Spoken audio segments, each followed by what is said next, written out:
And welcome to the CPL's Clan Championship Cup. As you can see, I do have the schedule for this weekend posted up on screen for you guys. We have an awesome match here. Joining me today is Svoki, who worked really hard on picking all these map and game seeds. Hi guys. We have an awesome match for you guys today. It's going to be the free-for-all One City Challenge in this game, and it's going to be on a small Pangea. Svoki, why don't you tell us a little bit about that? What's this all about? So today we have an interesting map. As you probably can imagine, it was quite difficult to find a balanced map for only one city because you really have to concentrate on these initial spawns. But I hope I did my best to give every player a chance, and we should have a very interesting match today. I should probably speak more about the map once he loads into the game. Now we are waiting for the last player, and once he comes, we're gonna start. Absolutely. And while we're talking about that as well, I'm going to go ahead and throw the map settings up on screen for you guys to look at, because that question comes up an awful lot, so I did have something prepared for you guys to see. And this is the generalized settings for all the free-for-all matches. Now, some of them do vary from this, but those will be covered when those are cast.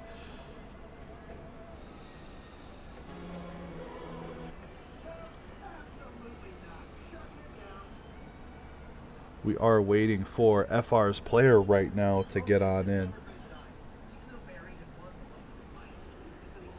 And we do have representing KC, we have Ustmip. Scrap has sent Kirsaku in. Archetype is representing SL. Munch That Box bringing it in for TDF. And it looks like YJYM will be pulling it in for FR today.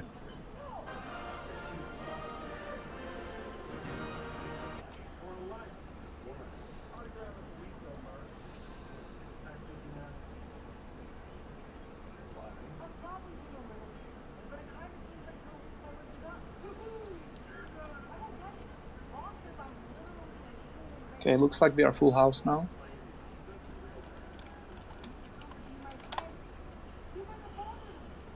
Alright, we are going to throw up the draft for everybody up there. We're going to pull this image down for you guys. You can see the lobby. Now, this is being done in the Discord server, so if you guys want to come check out the CPL Discord, you are more than welcome. We're going to throw a draft 5 out, and there they go. We're going to go ahead and we're going to read off what these players have gotten in their drafts. Now, there are no Civ bans, remember, and this is with the Bigger Better Game mod that was put out by Codenons. And, you know, a lot of work has gone into this mod, and it's been absolutely phenomenal to see the feedback from the community, both multiplayer and single player, because all these civs have gotten balanced out a little more. Things are just moving better. There's not a whole bunch of bans in multiplayer. Even single player guys are really picking up on this.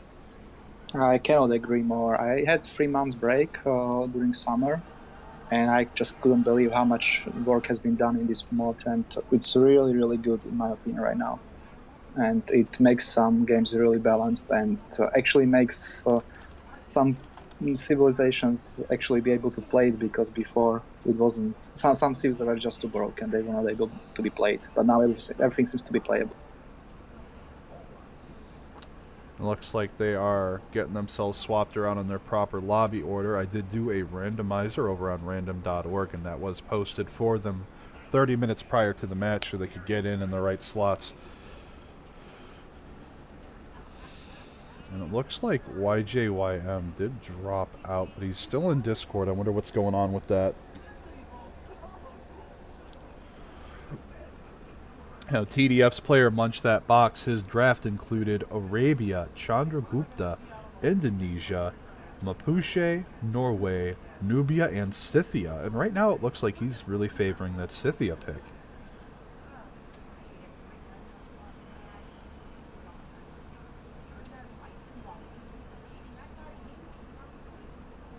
When YJYM returns into this lobby, his draft is going to include England, France, Gorgo, Japan, Korea, the Netherlands, and Spain. There's quite a lot of really solid picks in there, and it's really hard to say what's not a solid pick because this mod has done such an excellent job of rebalancing things out.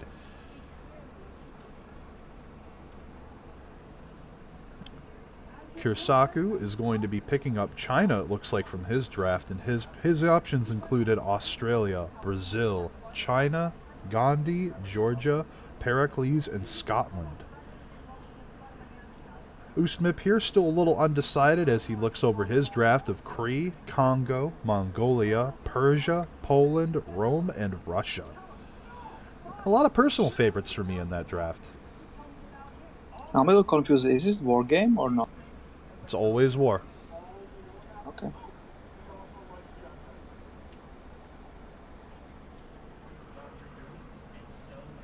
Archetypes options are going to be including America, Aztec, Egypt, Germany, Macedon, Samaria, and the Zulu.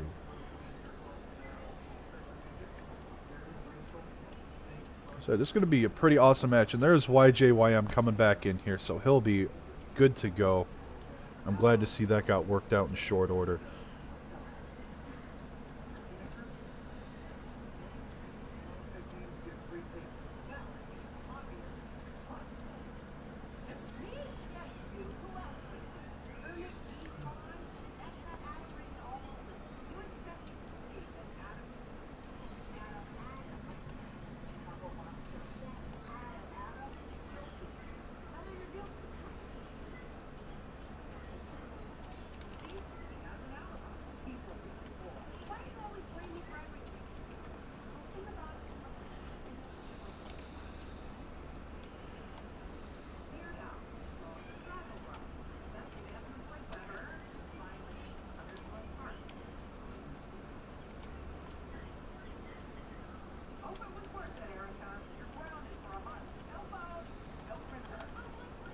Have some more picks coming out here on screen for you guys.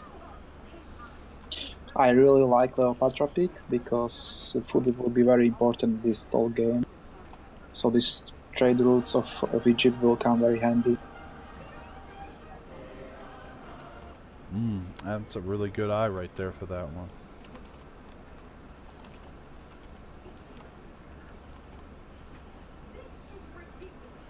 All right here, and I do have the stats of these individual players pulled up for you guys. That is always a personal favorite question you guys always like to ask me when I start casting these matches. And coming from top to bottom here, we do have Munch That Box representing TDF today, and his ladder ranking is currently 162nd on the ladder. He has a rating of 1542 for an MMR. His win rate's at 41%, so it's almost at an average of a 1-to-1 there. His top civ is England, though, boasting a 36% win rate.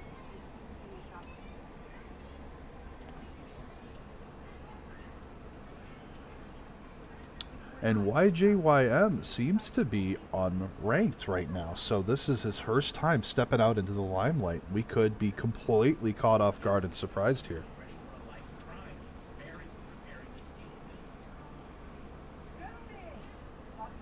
This could be some hidden gem that we got here. We're just waiting on Kirisaku to ready up here, and we will be ready to hop right into this game for you guys.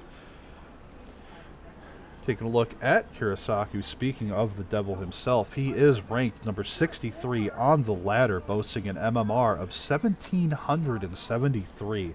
His win rate's 46%, but he does have 1,000 games played. His best civ ranking is Japan at 20 games played and a 43% win average, though. So that's going to be quite something to see. I'm taking a look at KC's Ustmip. He is number 123 on the ladder. His rating is 1,609 for his MMR with a, wow, look at that win rate of 62%. Over 2,000 games played. His top civ is Gorgo, with an 81% win rate on that civ. That is incredible.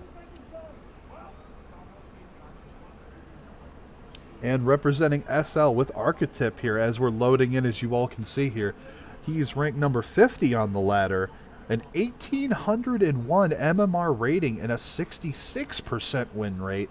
With 1,100 games played, his top civ is Australia with an 83% win rate.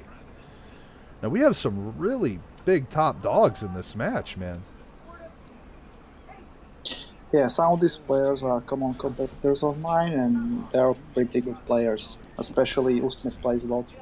So my personal favorite in this game will be probably Ustmip. That's just remarkable. Over 2,000 ranked games played.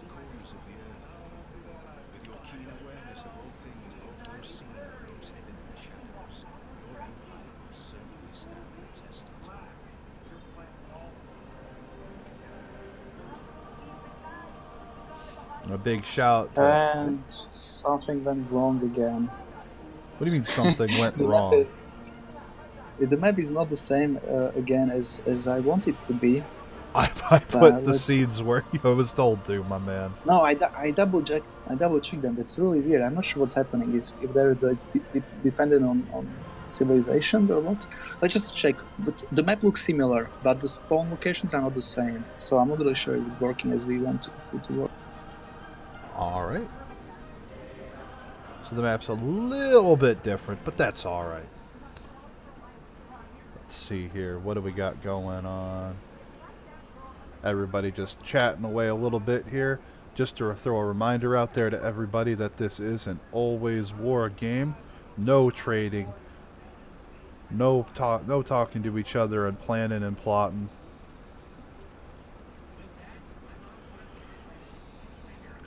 And taking a look at things we do have here in the bottom left side of the continent here. We will throw up a continent list for you guys here shortly. Is our Chinese player, Kisaku. Taking a look at his land here, we're zooming in a little bit. He has an awesome hill sheep there. Has the Mercury luxury as well. Has some nice plains around him. Rice not far away. Unbeknownst to him, he does have some iron nearby as well. Not a bad river here and some excellent mountains to the east.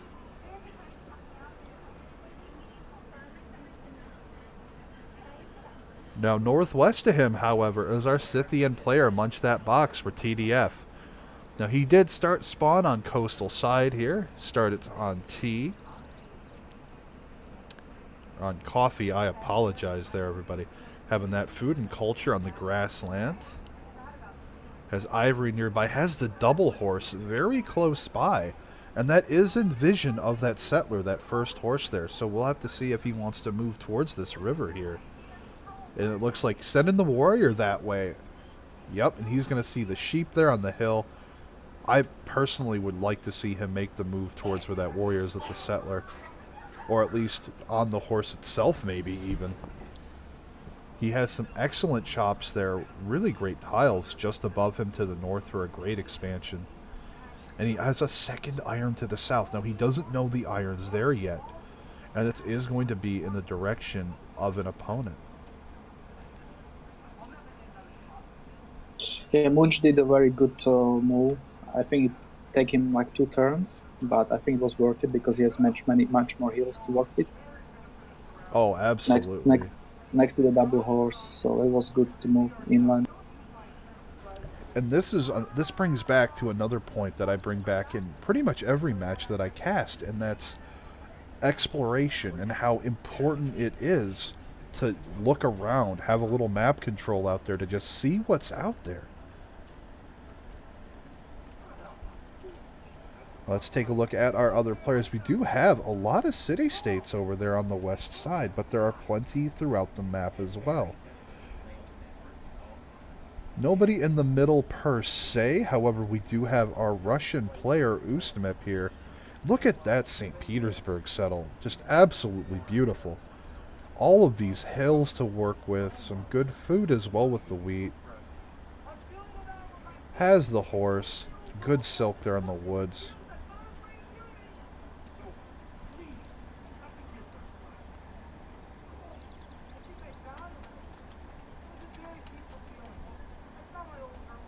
People asking, hey, wait a minute, there's still a settler in my build list. Yeah, just don't build it, man. Relax.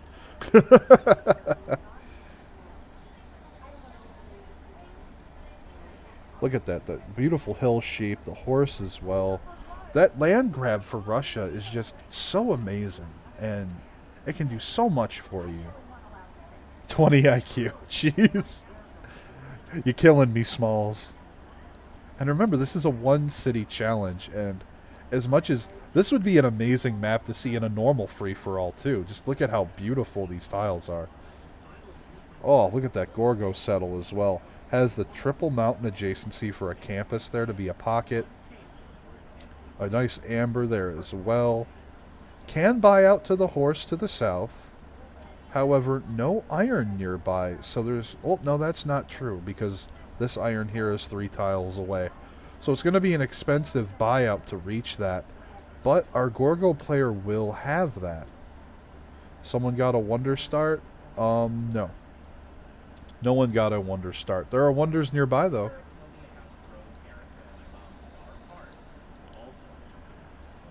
Our Egypt player, Archetype here, has a pretty nice jungle settle here. Lots of food. This city's going to grow very quickly. Has the hillstone there as well. No horse. Yeah. Horse is too far. And the problem is that he doesn't have many hills on this spawn as well. He has some, but not as many as Ustmip, for example. So in the late game, that could turn out to be a problem because he doesn't have to have that much production. We're definitely going to see an industrial zone come out for our Egypt player for sure.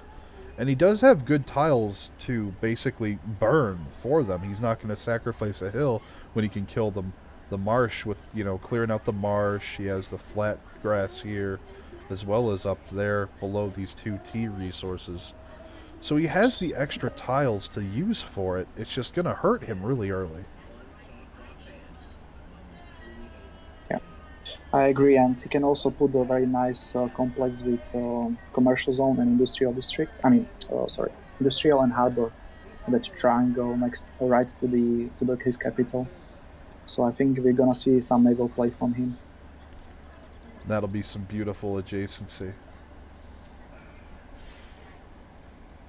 Alright, taking a look at our city-states here. I'm going to go ahead and bring the city-state list up for you guys. Oh. Barbs. Oh, you got that. You got this. Do-do-do-do-do-do. I like when people can't even read the rules about the game. Damn. Why can't you read? Smack. So going down the city. Important, you know, because if there was no goodies, maybe it wouldn't be worth to get a scout, right? So you want to know before you start the game what are the actual rules. How heartbroken would you be? Be like, oh right, there's a goodie hut right here, and it gives you a settler, and you have to delete it. Yeah, free settler only is allowed in settler difficulties. So in Prince, you cannot get a settler from the goodie hut, only in settler. Oof. Hey Shami, hey Sky, how you guys doing?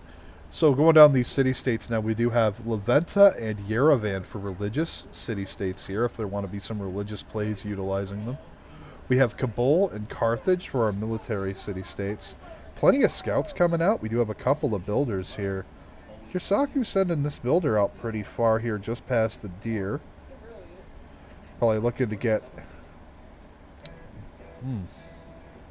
There's some beautiful mountains on this map for adjacencies for campuses. It's wonderful. This is very balanced map. I almost feared that I messed up and I put different... No, but I did it before the game. I'm really confused what happened with the map again, but we are very lucky because this is quite balanced map.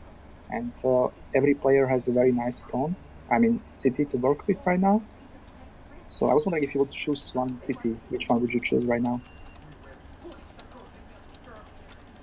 I think I would personally go for Russia. He's going to buy the tile and chop for the temple, you think. You know what, Sal? That's a pretty good guess. That's a good place to put it as well. And going back to our city-states before I forget again, like a little silly guy. Hattusa and Babylon are our science city-states. There is a Kumasi on the map now. And that is over here on the northwestern side, a little bit closer to the center than, say, Carthage. And that it's definitely going to be favored towards our Scythian player and Chinese player to at least meet them first and get their envoys established. There is only one commercial city-state on the map, and it is smack dab in the middle in terms of landmass on the north side here. It's also coastal. It's Lisbon. So anyone can discover it if they, make a galley or two and send them in opposite directions around the continent, just to help scout things out. But we're not going to see a lot of that this game. Yes, barbs are off, okay, champion. For the CCC, I was told that barbs are a no-go at this station. But there are going to be some matches played with barbarians, so stand by for those in the future. There are going to be 2 games played. One Archipelago, I think, and one Pangea with barbs, if I'm not mistaken. This is going to be absolutely incredible. Not a lot going on in the early game. Players are still scouting, getting things worked out. Lots of scouts, lots of builders running around. Yeah, exactly. Like I tried to play this game before, and you don't have that much to build early game because usually you build settlers like crazy. But at this point, it's worthless to buy settlers. So there's a really good question what to build. Probably like granaries and monuments and stuff like that. It's too early for the districts right now, obviously. The culture game is going to be incredibly slow because you're only going to have that one monument until theater district's unlocked. And do you really want to use one of those precious district slots early for a theater district? I'm very Yeah, surprised Germany wasn't picked for this reason. yeah, and also culture CS will be very important early game, and it seems that Much at some point will find Kumasi. So, or maybe it's gonna be Kirsaku. It's gonna find it first because he has a warrior. Oh yeah, he'll probably find it the next turn if he goes to that kettle pile below Kumasi. No, he went wrong way. Oh, That's unfortunate.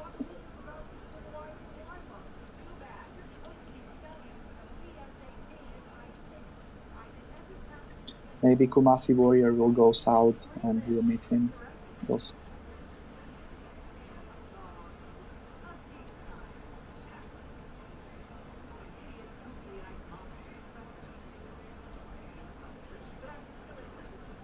I did tell them to rename their cities. They just don't listen to me.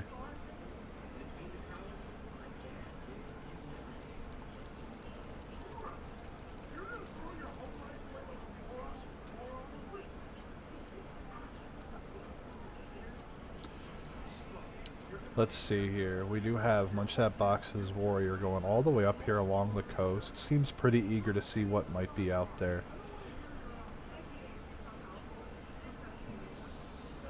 I could see maybe Munch choosing to keep Carthage as a pocket suzerain, just so if push comes to shove and he has to buy military units, it'll be easy as cake for him. It'll be so much cheaper because he'll have the encampment set up.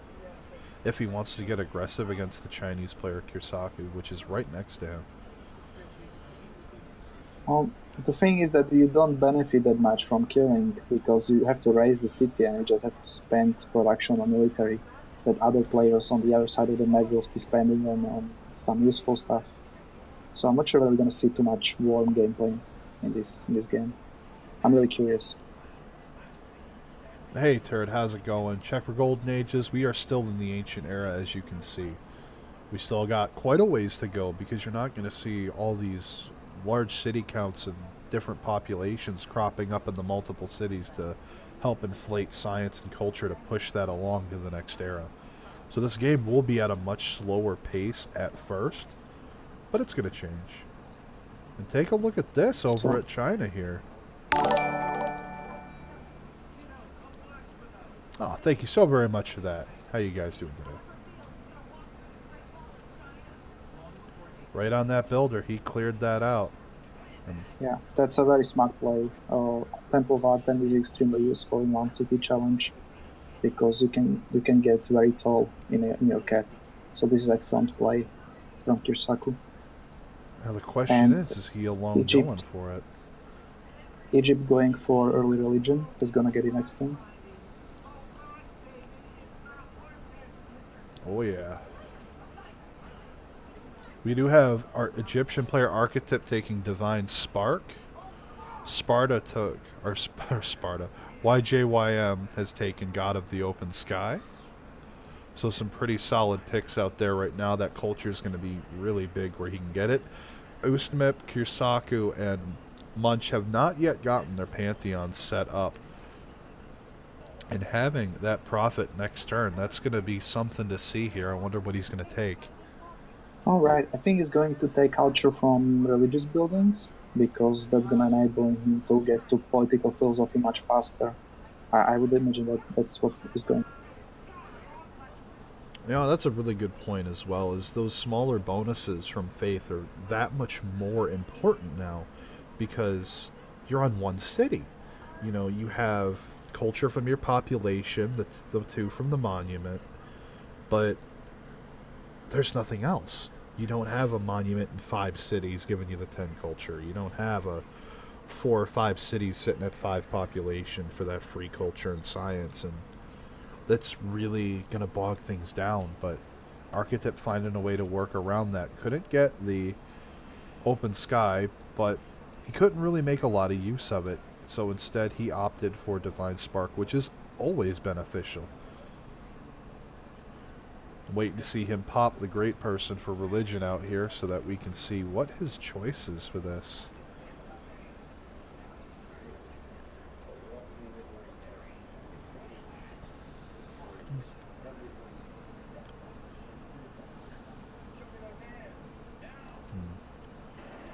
Checking out west to YJYM here. Look at all these builders. This is his 4th builder he's gotten out. And he is really hard at work getting those tile improvements super early. He's going to need bronze working to deal with this jungle. Can't believe no one picked Germany. Yeah, well, it was in someone's draft and they chose something different. I'm interested to see how Ustmip goes with this. He's going to have a ton of production here, but looking at his tiles, he's not going to have a lot of food. It's going to be hard for his city to grow in population. Sure, he has the sheep and the horse. He has the wheat. Yeah, exactly. That's what he needs to do. He needs to get a water mill and to get those 2 wheats on third ring of his city. And it's going to be for food per tile, which is really... Oh, yeah. Because right now, the wheat's a 3-1 right now. And once he expands into the wheat next to it, and then he can reach the wheat next to the horse, because that is 3 tiles away, that'll help out a lot with his growth. He's got to get improvements down on the horse and the sheep to make the most out of that, so he doesn't sacrifice too much production. Yeah, he can also make a triangle on that niter that we see, but he doesn't yet. So those 2 wheat farms will become 5-1, not just 4. That would be excellent to see, actually. And I was looking around the map, as you guys watching from home can see. I was looking to see if anyone else was going to compete for this Temple of Artemis. And no one's going for it. So he's going to have those free amenities there. And for those of you who are not familiar with the Temple of Artemis, I'm pulling it up for you guys. And that's for camps, pastures, and plantations within 4 tiles of the Wonder. Gives 1 amenity. It has to be placed next to a camp, but it also gives 4 food and 3 housing, which is massive in the early game. We have an archer coming out here for Munch. I'd like to see some builders or something come out here. I mean, the archer's going to scare away anyone trying to be pesky with his builders.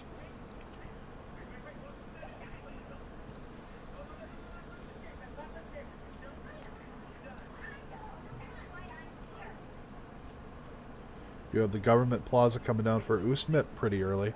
What do you think the choices are going to be for the government plaza upgrades? Ancestral Hall obviously won't ever be a thing.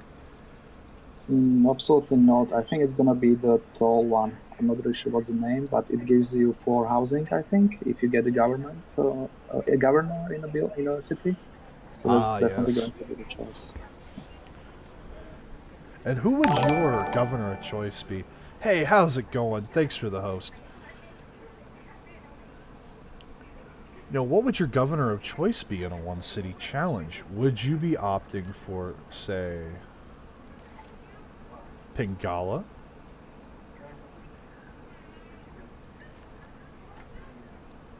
I'll just get back to the government buildings. It's called Audience Chamber, and it gives free food and free housing with a city with government and 1 amenity. So that's obviously going to be the choice of the government building. And for the governors, Magnus would be obvious choice for early chops, but then probably switch to something else. Potentially Reina for extra gold and science mid game because of the golden age bonuses from commercial hubs and harbor districts. Yeah, I think either Reina or Magnus would be the choice that people will go for. Hey, Dutch Gamer, thanks for the follow, man. How are you guys doing today? Which wonders are top tier on One City Challenge? Artemis, Rur, Cheekdanitsa, if you're on the jungle. Yeah, that's a really good point. And wonders to be built are always situational, but something like Artemis is always going to be top notch. And it looks like that is about to finish this next turn. You guys can see the roof has been built on. In fact, you guys can see these poor little workers here trying to move these cranes in the ancient era, putting that stone on that roof. There is one important thing about Kirsaku's power. He's the only one that can build pyramids. He's the only one that has a desert around three tiles of his cap. So he will obviously be getting it at some point. And nobody else has a desert, yeah. So that's gonna be quite advantageous for him because he's gonna have feudalism without the actual card. He's gonna have 5 builds on his builders because it's already China. So he will be able to go. He'll be able to sing pretty high. And so we did have some come through the chat here from the viewers, and I'm going to pull those up. And one of them was the Great Library, where the extra scientist point a turn, writer point a turn. You do have the Great Works writing slots there as well, and that can help. It's a low production cost versus later game wonders. It's only 400, but 400 hammers is pretty heavy. Now, Hanging Gardens, I personally like Hanging Gardens when I'm going up to more cities, but in a One City Challenge, well, it adds one housing on its own. It gives you the 15% extra growth. And the housing, because you get the +2 housing in your city for the One City Challenge. And then it gives another housing to all other cities within 6 tiles. The extra growth could be big later on, but the question is what are you sacrificing to get it? Because that 15% growth, that has to pay off. Stonehenge could be a good swing for saving yourself the district slot for the religion. Speaking of religion, we do have our pick from Architect here. Relics have triple yield of both faith and tourism. He took reliquaries, and he took Gurdwara, actually.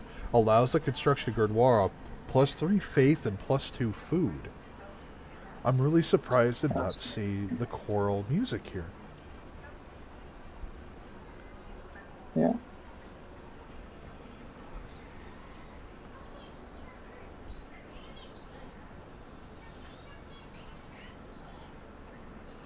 A lot of warriors coming out of YJYM is not too sure what he's concerned about.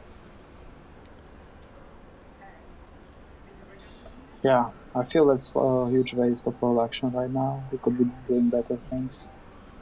I don't think anybody will be pushing anyone at this point of the game because everyone is just so far away from each other. And he's even building an encampment. I think that's definitely a mistake. Well, maybe he's gonna try to push someone with swords because everyone will try to see him. The thing is, even if he kills somebody, he will fall behind compared to the other 3 players. So I'm not sure this is the best play ever. He is getting an encampment up, though, next to the horse and the amber. And for everyone who was blowing up about whether or not he has a relic, he does not. I just pulled up the culture screen. Check the culture screen. Check culture tourism, not the culture win. Oh, he has 8 tourism, so he probably has a... Oh, actually, no, he doesn't, because then he would have a 24 culture, right? Yep. So that's probably from the Legion, so he doesn't have a relic. Yeah, that's a good point. I don't know why he took it then. He does have a little bit of tourism coming in, but it's not enough. For relic with reliquaries, he'd be pulling a lot more than 8 tourism per turn on that. I think it's either 18 or 24. Oh, yeah, I forgot what's the exact amount. Right.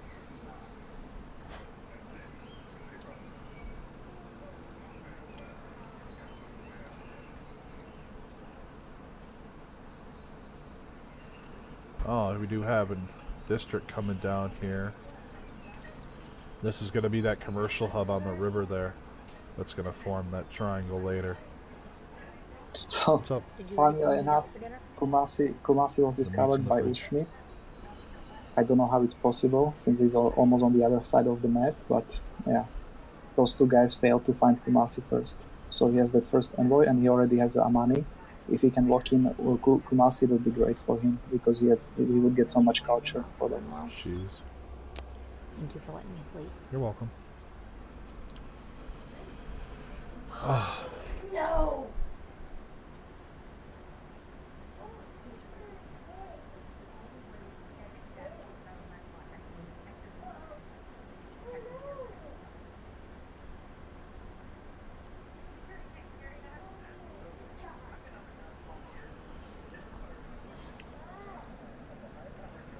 I can't believe he got the first meet on Kumasi.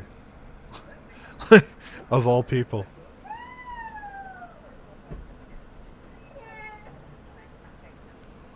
Correct, they have to raise cities. We're also utilizing a mod that enables the raising of capitals. Couple extra scouts here from Kursaku, but he's keeping them home. I'm not sure I agree with that decision. If he's going to defend, he should be using warriors and other military units. I mean, I understand that not having the scouts do it means he doesn't have to make those units, but they're not going out and finding goody huts now, or, in this case, first meeting Kumasi.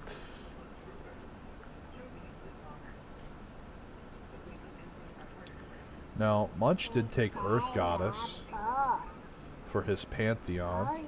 Kursaku took God of the Forge.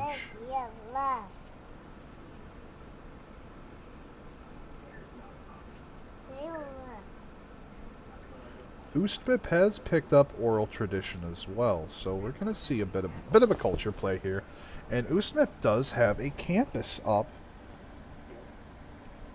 with, unfortunately on top of his iron.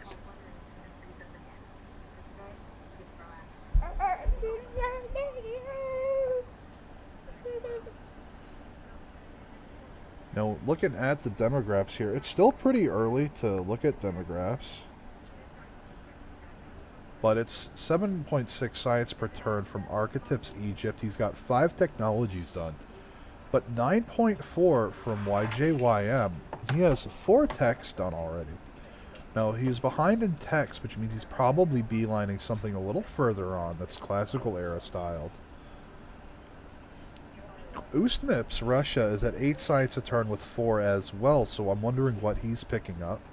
Because a lot of the early on techs are really easy to quick and grab. Now, our Chinese player is at 6.3 science a turn with 4 done as well. And Munch only has 2 techs done at 4.8 science a turn.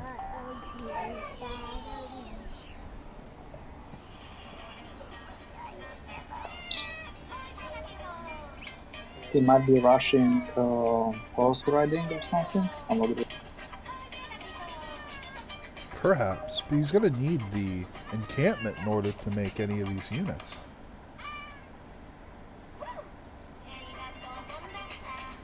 That said, we do have governors showing up here. And look at that, Reina showing up in 3 turns in Kursaku's capital. Nothing for Munch just yet. We, of course, have Armani, and 3 turns will be established for Ustmip and Kumasi. We do have Magnus showing up in YJYM's capital, and Archetype doesn't have a governor established just yet.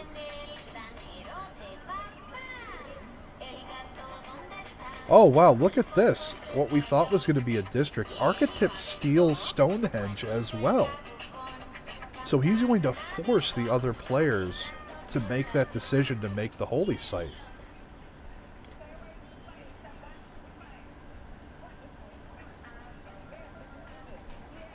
I'm not sure whether religion is the way to go in this case, because people can just pillage religious units.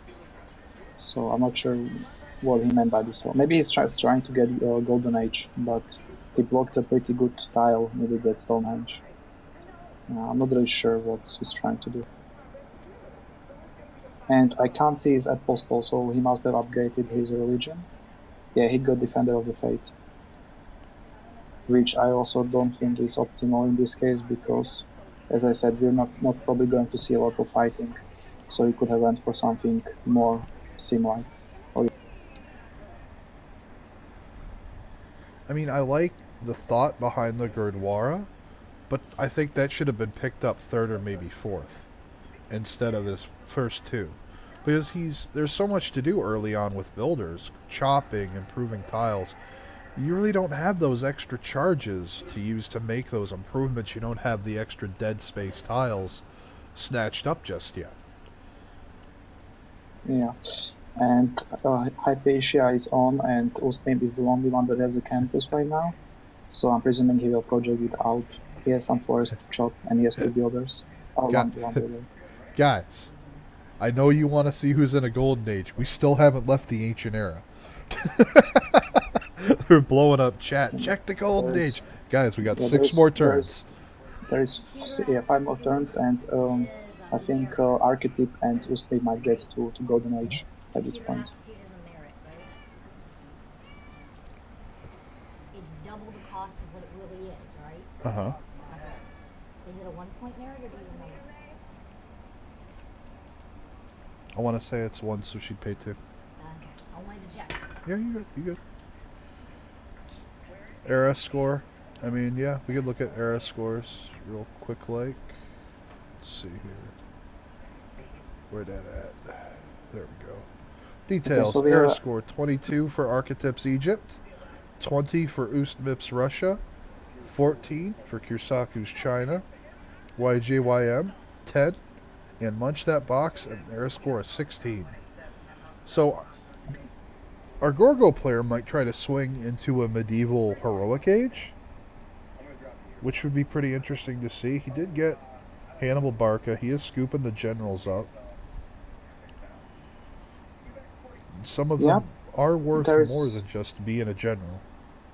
Yeah, important thing to note is that that Temple of Artemis might be useless, since Munch is already sending the horses towards Kirsaku. He might very well kill him because he has no iron in his cap, and no horses either.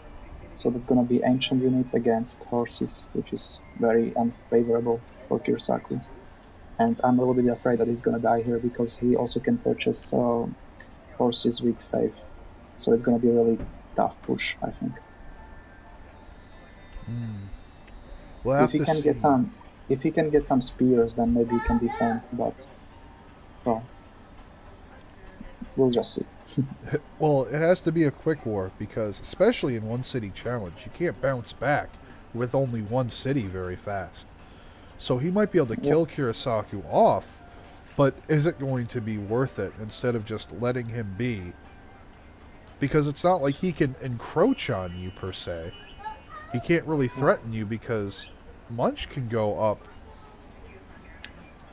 If Munch buys the iron north of his capital, he could just do a night hit and there'd be nothing Kirisaku can do about it. Yeah, like if you look at Munch's techs, he has 3 techs right now, so he doesn't even have a mining. So he's really serious, and you see it here. That there's the horse archer. Got the horse archer. So he's definitely going for a kill here for Kirsaku.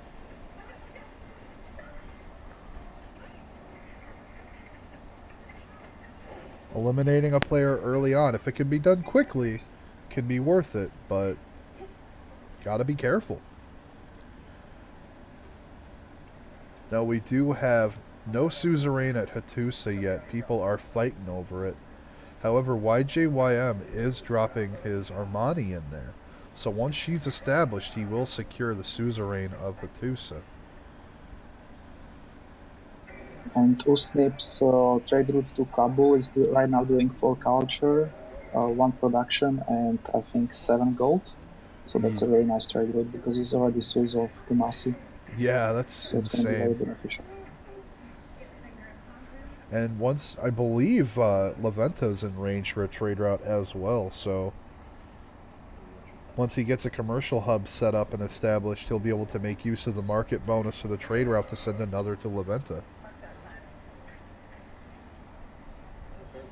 Maybe for era score, 9 era score for every player kill. Hey, Cake, how's it going? You have one question, what you got, man?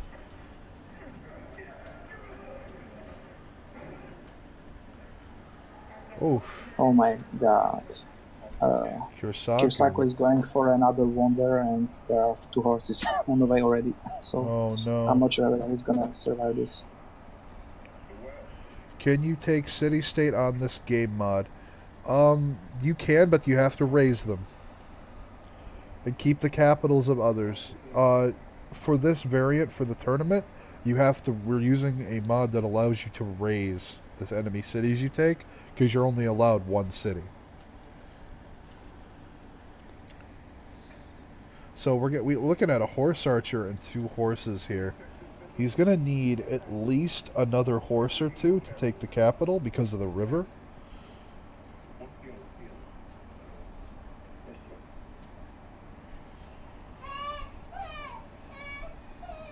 Yep, the Scythian scout sees the other wonder coming up too. You're absolutely right, and that's going to be devastating because he has the knowledge. And his scout on the hill sees the horse. Yeah, now he sees the horse, so he should be alerted to the rush. And now he sees the horse archer. So at this point he should know that he's getting rushed and he should just get military. But I'm not a bit afraid about him. I think he's gonna die. You are most welcome, Cake. Welcome to the stream, my man. Checking back at our other players here. Just warriors fortified, locking stuff down. The general just chilling in the city. I'm surprised it's not scouting around. If it was Sun Tzu, just to pop for the book. Magnus coming in for archetype next turn. He's got a builder waiting in the woods to start chopping away.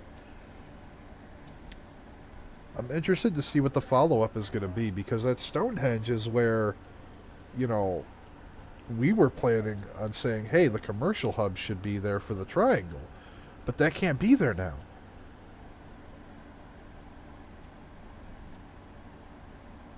Yeah, maybe not even commercial hub, but government plaza, and then go with commercial hub to the north and with harbor to the east, right? That would be even probably better setup, and then maybe industrial hub to the northeast tile. That's probably the optimal setup that we could get there. But now there's a Stonehenge and everything is blocked.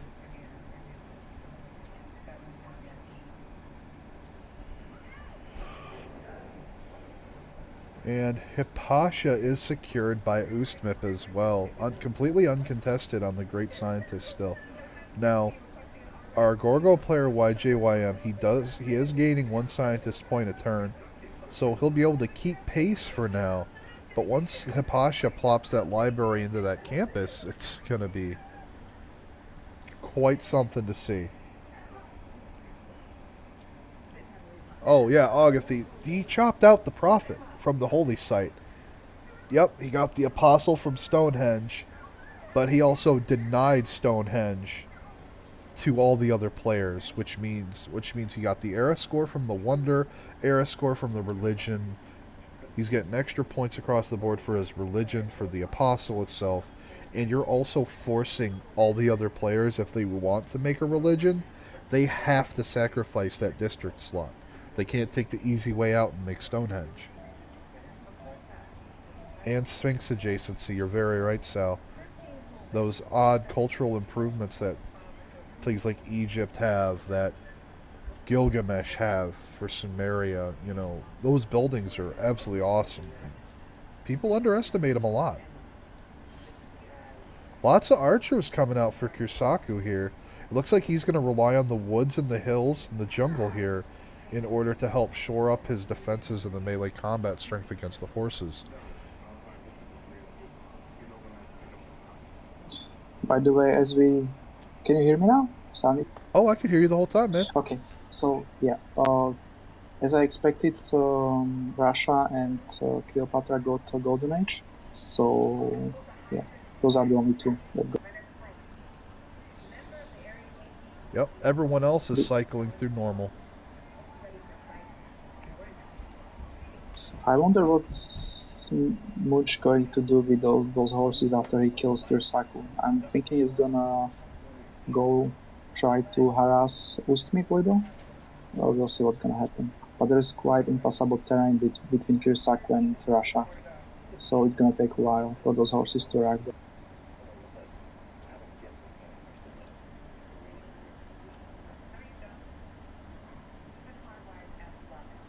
Yeah, Kirsaku needs to start building walls right about now. He's gonna have horses on his door in about 2-3 turns, and then there's nothing he can do anymore. Yeah. But Munch has got to be careful. He can't overinvest. He needs to turn around and keep getting his tiles improved. He needs to start making districts. Because he has enough to force Kirsaku to make a lot of responses here.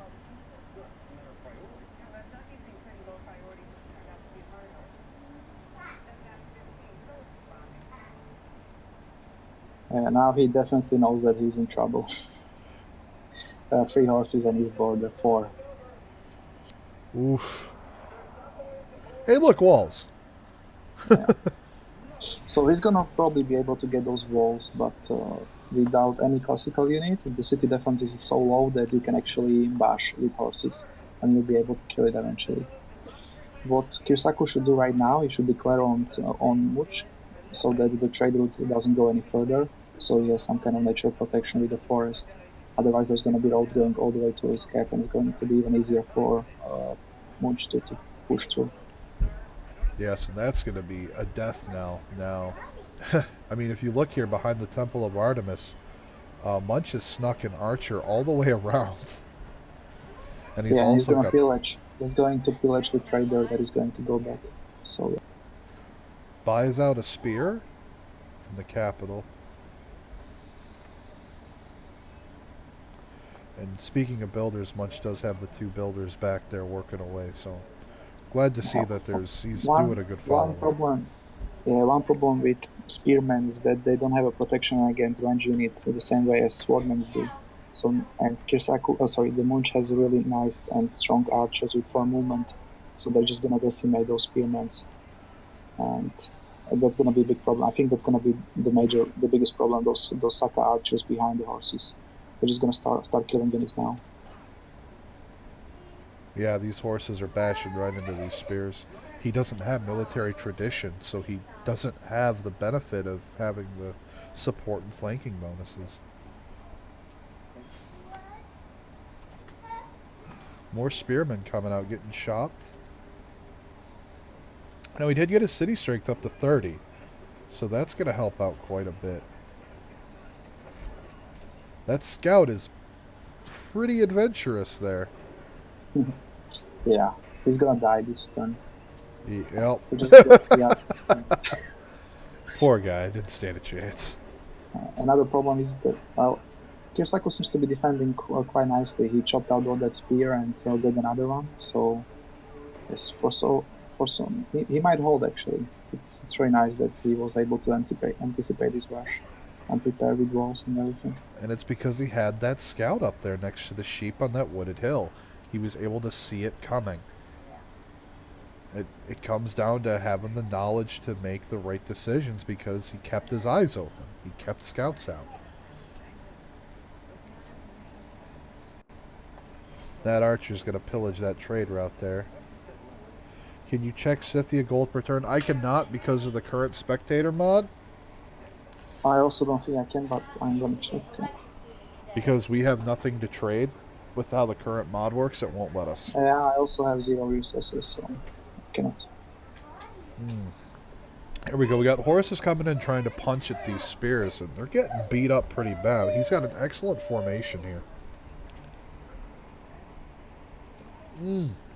Low rolled it.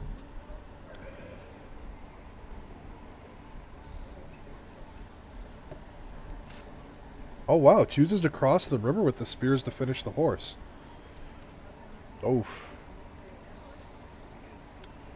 There we go. Scythia starting to get kills. These units are healing up. Archer moves forward. However, we're going to take a look east here. Now that that's settling down a little bit more. Oh, we did have the Oracle come up for Ustmip here, actually.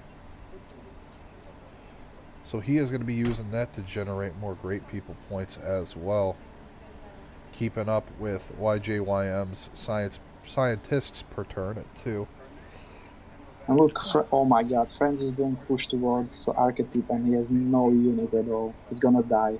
Like, and even the general, wow. there's no way. There's no way he's gonna defend. It's quite surprising. Maybe he saw all these warriors initially with the scout and he thought that he's just building some stupid units, and now he didn't expect the horses. And this is such a big force, these 4 horses. 4 horses with a general, and he has a chariot archer, but that's it. Does he have any idea this is coming? No, he doesn't. I'm not sure. There is no scout there, so... Oh, wow.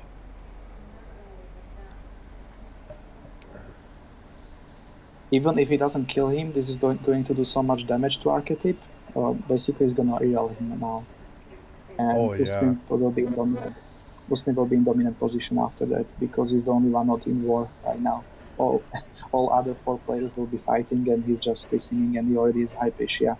So I think right now the major favorite of this match is Ustmip. Oh, wow. But this is going to be such a quick clean. Knowing Archetype probably checks military score, yeah, he would. He's a good enough player too. Now, because of this flat land, this chariot archer has now seen this horse, and Archetype's gonna be like, "Oh shit."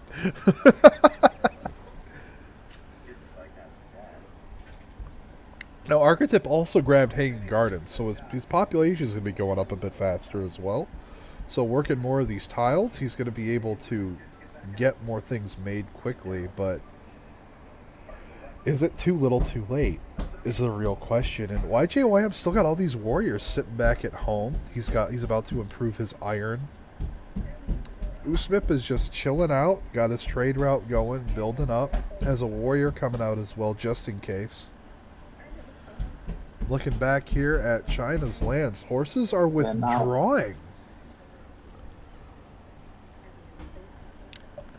I mean, he forced a large reaction out of Kirsaku, but because he followed it up with more military units. If Munch had followed this with a whole bunch of improvements, throwing districts down, he'd be miles ahead of Kirsaku right now.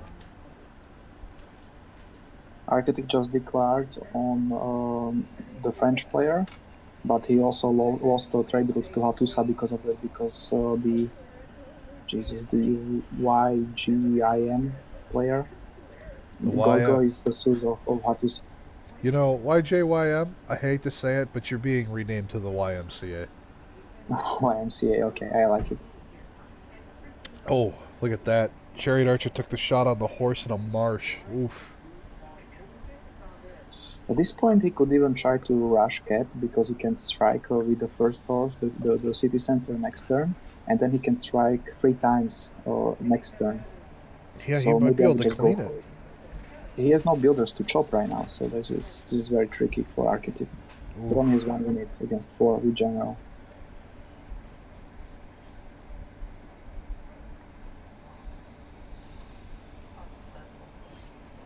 Warrior comes out this turn, and that's exactly blood in the water. He's going for it. He has no. Yeah. Wow. That's exactly what I suggested, right? He's going to go for a kill, city center kill, the next turn. Oh, wow. Oh, there's a second chariot archer coming down. Yeah, but his city center only has 20 strength. That's not much against horses with general, right? That might be a kill next turn. Because it did 49 damage to the city center and it was almost dead. Oh, and there's 2 more horses coming. And look at this. He's following up. He has more builders out. He's got these warriors out to protect his tiles. He's sitting back. he needs to move a warrior to the Sphinx next turn, or Chariot Archer, so he doesn't get free attacks. If he gets free attacks next turn, and that his city is dead, there is nothing he can do about it. Oof. Looking back here at Ustmip's land, see what's going on in Chillfest. Oh, look at that. He has a Lavra down for Faith as well, next to that government plaza. Rush is chilling, yeah. Look at that. Fucking Archetyp's warrior moves up down the road, and Ustmip upgrades the archer in response.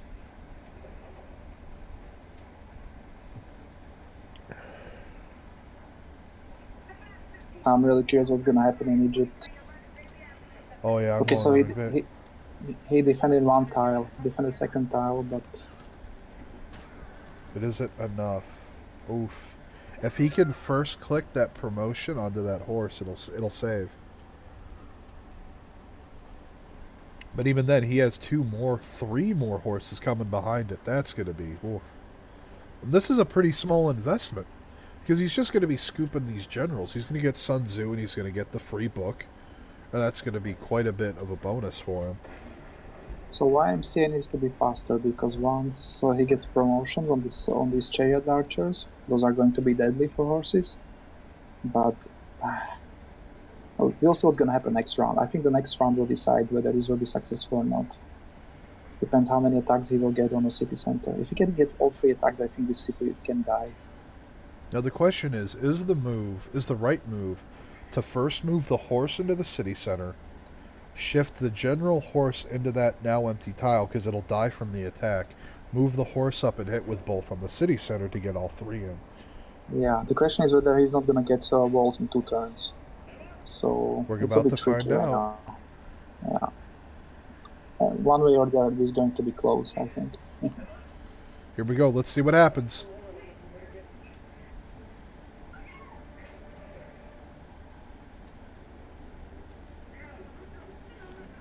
Oh, walls came up. Wow. Pulls back, gets the promotion. Oh. Wow. Secures the kill for the culture. We have a game pause from Kirsaku. What's going on, my man?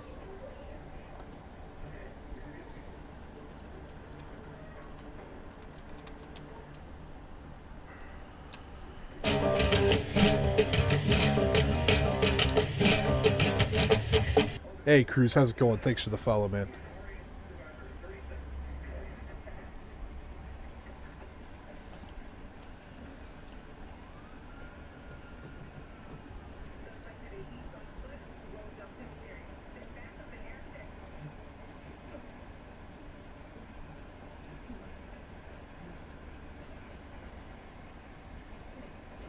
Should have put the Chariot Archer in the city for higher combat.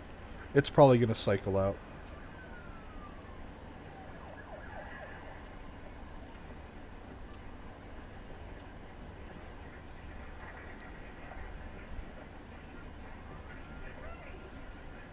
Oh, okay. I guess he had to grab something real quick. At least Gorgo's getting culture for the kills. Yeah. Instead of going for Archetyp, now that Archetyp has a sizable defense in place... Oh, wow. Never mind. He's going for it. Look at all these horses. Yeah. If he regroups, he can get this swung off. Yeah, I think Archetypes needs to head to Spears, the same thing as Kirsaku did. That's probably the best defense against horse rushes. When you don't have a sportsman on your own, which he doesn't because he doesn't have iron, unfortunately. I'd be surprised if look at that sword upgrade comes out, probably for a city-state quest for an envoy. I'm going to check the city-states real quick here. He is in control of La Venta as well, actually. YMCA. But it's a sizable military out, just nobody near them to go peg. Ustmip has control of Yerevan. Kirsaku has Babylon. This is going to be something to see. Trade route coming out from YMCA. We'll see where he sends it in a minute. So, If he can regroup these horses, he could do some damage, but by the time it'll take to regroup, it might be too late. Yeah, this has a very high potential now to turn into real war because Gorgo player wasn't fast enough, and he wasn't, I think, wasn't optimal with his war moves.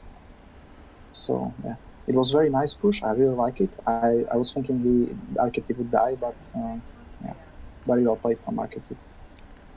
I think from here, the right move would be to pull back, just let it happen, leave scouts or whatever nearby, and go war Hattusa and deny the trade route and just farm all these warriors for free culture. Yeah. And one thing to note is that archetype might get depressed right now because he knows that this is at this point he's not going to win because this is going to heal him so much that even if he defends, he's going to have a very hard time competing with Ustmip and so on. So this might also have a big effect on his psychic right now, and he might do some bad stuff, bad decisions in the future. Maybe. And it looks like, wow, Kirsaku was hounding down these horses. He's chasing them down with spares like, I'm tired of your crap. Right now, I mean, YMCA's in a really good spot. He doesn't need to make more military units behind this. He can sit back and sim. And he can just use these horses to plague Archetype into a further irrelevancy. Look at that, the +5 culture there as well. This is still worth it for him. The investment isn't so full. Yeah, they are trading units right now. We just saw the horse go down. Yeah.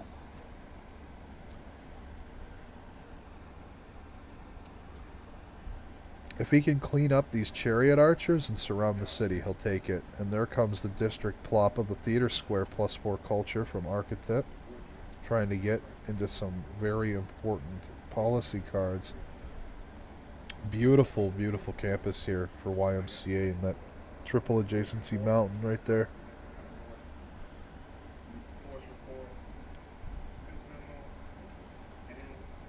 So in the beginning, I said I wasn't expecting too much war, and 4 out of 5 players are warring right now. So I guess my expectations were completely different from this. Man, we should have bet really money. nice to see. Yeah.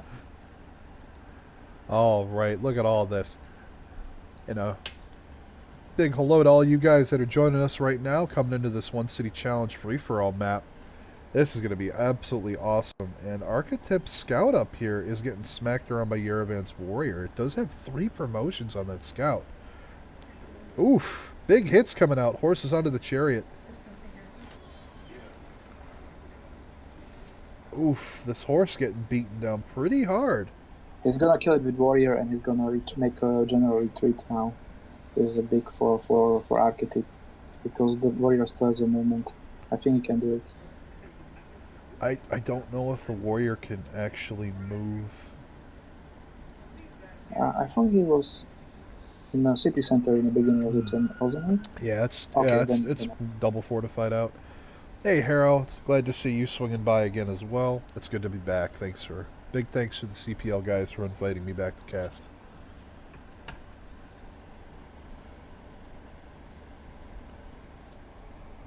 So I don't think that the damage chariot has another promotion, level 2. So he might die next turn because that horse has a 5 movement on wheat. So we can kill it if he doesn't move fast enough, which is already a bad sign. If you have to retreat from this kind of position, then you are in trouble. Oh, 100% agree. And thanks, Blaze, for the follow. Thanks for swinging by. Hope you guys are enjoying the match.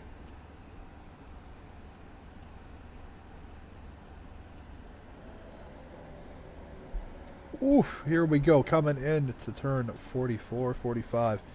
And I want to stop to take a look at the demograph, but there's all this war. Oh, another chariot comes out and chases down the retreating horse. Here we go. Oh, look at that. Moves the chariot back. However, these horses are going to be able to kill off these chariot archers in pretty short order, I think. Oof! Big hits coming out, though. The horses are getting promotions now. And that's dangerous in and of itself. Next turn, that chariot might promote. Yeah, these chariots are taken as ranged units, so that +7 that the horses get, they are effective against these units. I think. I'm not 100% sure about it, but I'm pretty sure it works like that. So they are becoming quite strong against these chariots. So if he manages to leave some of these chariots units unprotected, they're gonna be in big trouble. Hey, Cordy, thanks for the follow, man. Hope you're enjoying the match. And you know, you're absolutely right about that. And if he can cycle that wounded chariot archer into the city, it's going to be untouchable.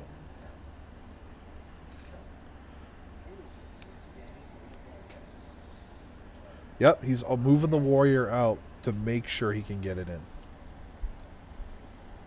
That's usually a sign that he's getting another unit next turn. They're getting next turn. Awesome. Looking back home at YMCA, he does have 2 more horses coming in. The sword, and oh, geez, look at that. That's nice. That sword comes out. Some city state must have got iron. I need to check which one. Let's see here. Archetype is the suzerain of none of them. Hatusa, yep. They must have just gotten in their iron online. That's the unique ability of Hatusa, right? The sus bonus, right? It provides one strategic of every type that you don't have. That's nice. I forgot about it. So now I think we can say. Yeah, YMCA needs to pull out. He needs to kill Hatusa. Yeah. So with the sword, this is defended for sure. That's good play from Archetype. Well done. But this rerolled him so much. I'm not sure whether he can compete with Ustmip late game now, because he invested so much into this defense. So yes. Hey, thanks for the cheer, Blaze. Really appreciate it. Magnus promotions don't require strategics. You're right, and to highlight that for people. And that is the Black Marketeer promotion. Strategic resources are not required in this city in order to build resource-dependent units. And that would be the thing that could save Kursaku later on, too. That he is currently relying on Reina for that extra land grab. Yeah. Look at this. It's funny because...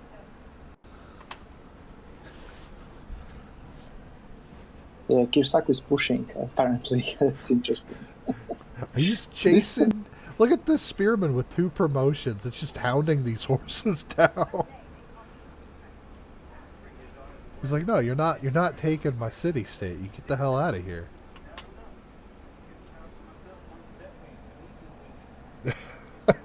He's not going to be able to take it. Well, he might with the archer support.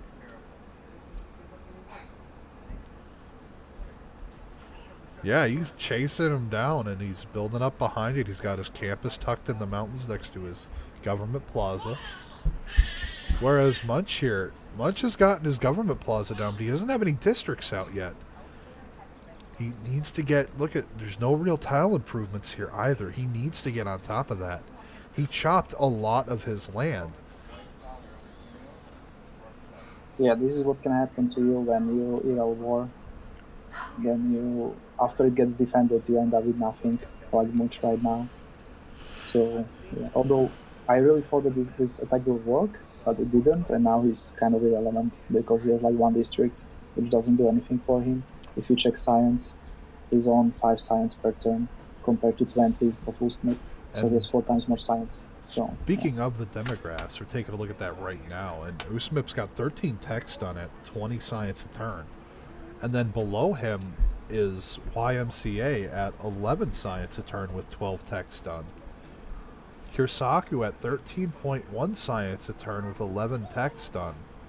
I mean, for someone who we thought was going to die, China's doing a great job here. Yeah. I think the main storyteller now is the culture, though. Ustmip is in a very dominant position with 26 culture per turn. That's just insane compared to the other numbers, and I think this is the reason why he's gonna win this game. That's he's coming gonna get from to that Lavra. Yeah. Yeah, 11.4 science a turn for Archetype and 5.4 for Munch. I mean, right now Ustmip's running away with this because he's not being pressured. And I think once YMCA sims up, these extra horses, I think that needs to be his next go-to. He needs to see what's going on with Ustmip here. Now, Ustmip does have strategics online, so he's going to be hard-pressed, but if he regroups and he surges in all at once instead of stringing in like he did the first time, he could get a lot done. Another problem is that he's getting lots of gold from the trade route of Kumasi. That gives you extra gold, and Oh, yeah, I just looked at the culture. We're between 8 and 7 culture from all the other players compared to Ustmip's 26.5, and that's devastating. Taking a look at the great people here, we're on Hildegard for scientists, and that's because Ustmip's been uncontested on all these scientists. YMCA was too invested in dealing with Archetype in order to compete for them. And because Ustmip also has the Oracle, he's buying them cheaper. I'm so confused what's going on the Western Front. Kirsaku seems to be killing horse archers with regular archers. I have no idea what's going on there. Normally these units are amazing because you have so much movement you can Welcome to Civilization 6, where everything you think you knew about warfare is completely wrong.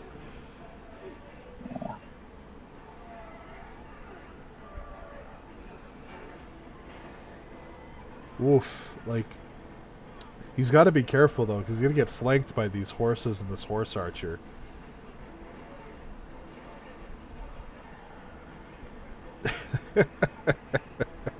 It's just so funny to watch spears and archers run down horses.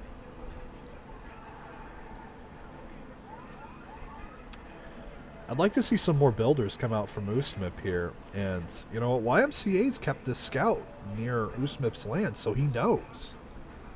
Now, as to how much he knows what's going on in the background, that remains to be seen. But he knows that there's not much going on for a military presence, so he could make a swing after healing up right at Ustmip and try to flood the units in. Because there's got that one tile pass he's watching with the other scout on the hill behind. And if he floods in from all sides, oh, Chariot coming out for Ustmip. Might we see a night timing?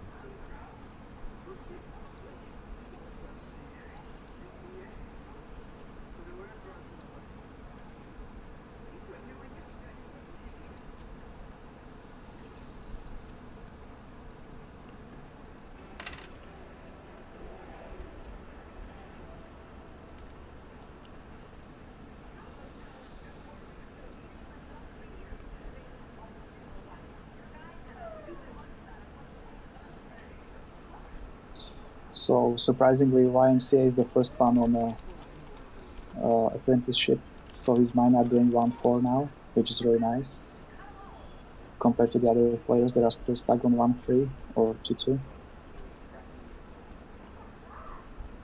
I'm actually surprised he got that before Ustmip. I think Ustmip might be taking a little bit wide, and he went straight from the apprenticeship.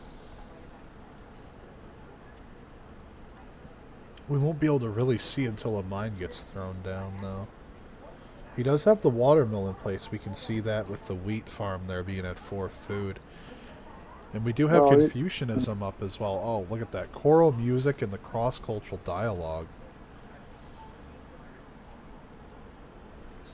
Yeah, you can check on the tech tree that Ustmip is not on that level as the YMCA is right now. So that's how you know he doesn't have apprenticeship.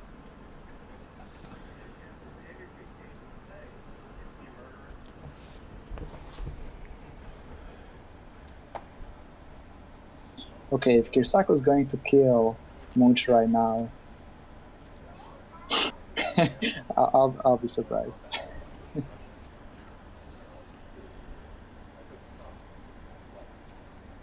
Man, this is not how I expected this war to go.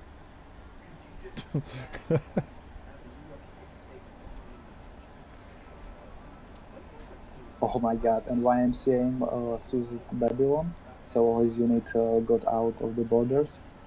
That's quite fun. So he's not even killing that city state. which is probably better right now because he can at least take these units and defend his city, which he'll probably need. Oof.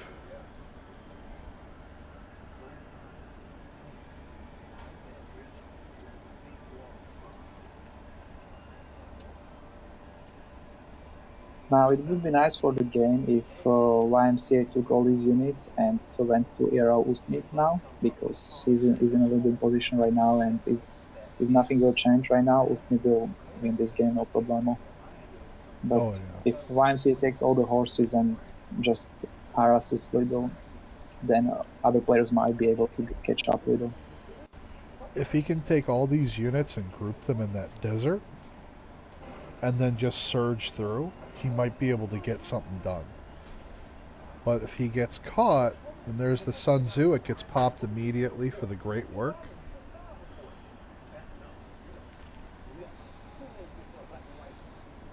Next general is going to be Boudica, because we're still in that era. Now, we do have 10 turns until the next era cycles through.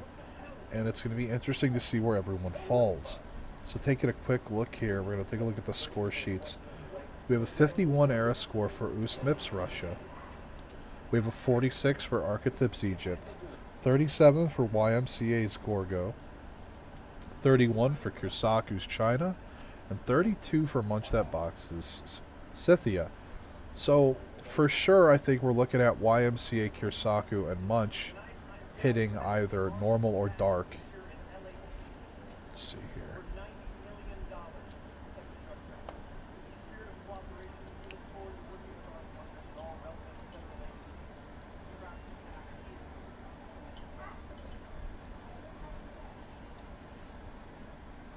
I'm watching Ustmip's unit movements here, and the ones in the back defending the districts, that's fine. Why is this chariot out here?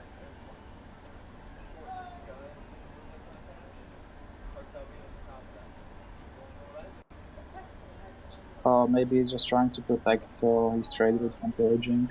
So he's just positioning his units on the way to Kabul, so he can intercept any units from any other players, because he's in war with some people. Right?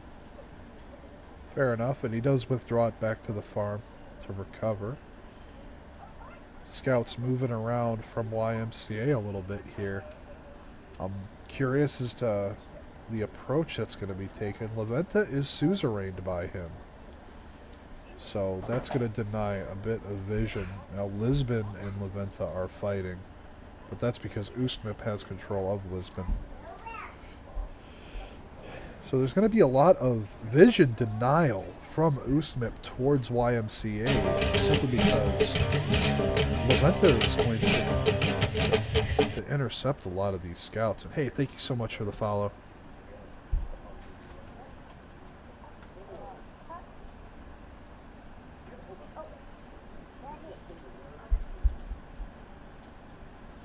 Commercial hub going up in an interesting location. So yeah, he will be putting down that harbor on a location that we expected probably, but I was expecting Government Plaza on a place where Stonehenge is right now. Unfortunately, that's not the case for him. And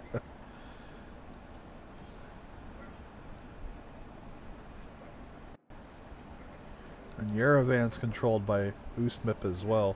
So if YMCA is not too careful, some of these chariots might wander down a little bit and catch wind of what's going on with these builders.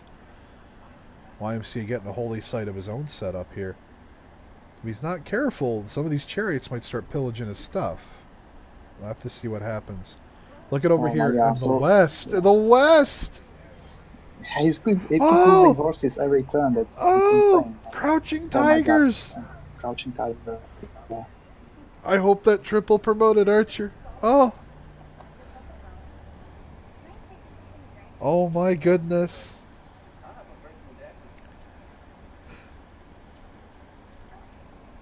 This can spiral down very fast from here.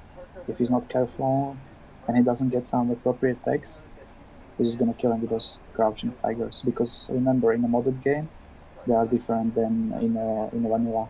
so they're much stronger. They can shoot 2 tiles as original crossbowmen, and they also have a nice melee defense, so they're very powerful. My goodness gracious.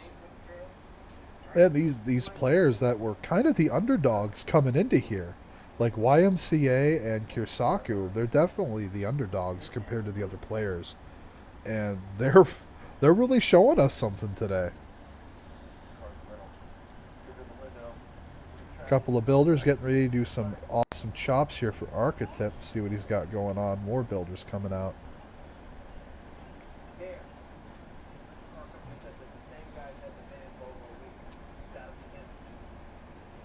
This was a very good move from Munch.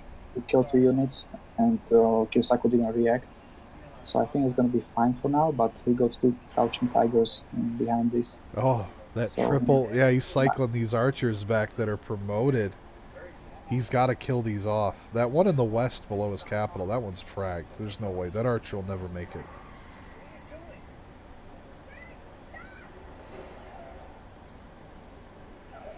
That promoted crouching tiger is going to do a lot of damage. Especially if he puts it adjacent to that city center. And we do have some horses and another chariot coming out from Ustmip here. I wonder if he's feeling that he might be the next target. YMCA sitting back though. He's, instead of trying to reach out and touch someone else, he's realized that he's a bit behind compared to some of the other guys. And he is deciding to try and work on things. You know, YMCA sitting on 18.5 science. So he's caught up to Ustmip in science per turn. He's only a little bit behind by 2 points.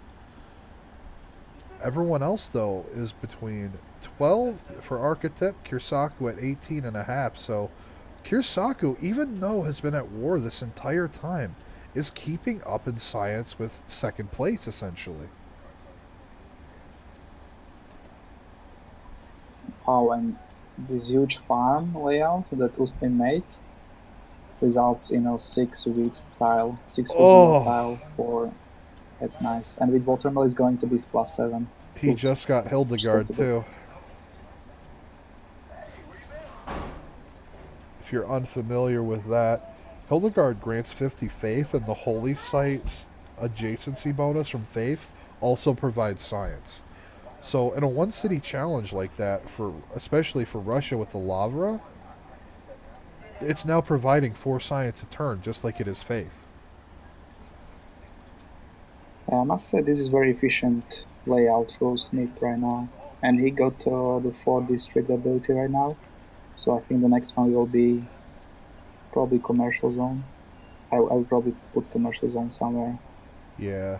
Maybe even adjacent to the government plaza next to Pantheon, because that's going to give another adjacency to Lavra, right? So it's going to be +5 Lavra. That's going to be beautiful to see. Now, looking at the culture here, Ustmip's sitting at almost 30 culture a turn, which is huge. YMCA is at 11.5, but that's deceptive because he's Gorgo and has been at war, so he's getting a lot of culture from killing units. I'd honestly like to see this army of his go straight up to Yerevan or even Hattusa and just start butchering these units. Simply because he'll just garnish all this culture from it, as well as deny that city-state from possibly backstabbing him later. Yeah, it's a good point that YMCA could just try to use these units for culture generation. I think it's probably the best thing he can do right now. But his city starts to look really nice, all those production tiles, oh my god. He must have about 30 production right now, altogether. 7 pop.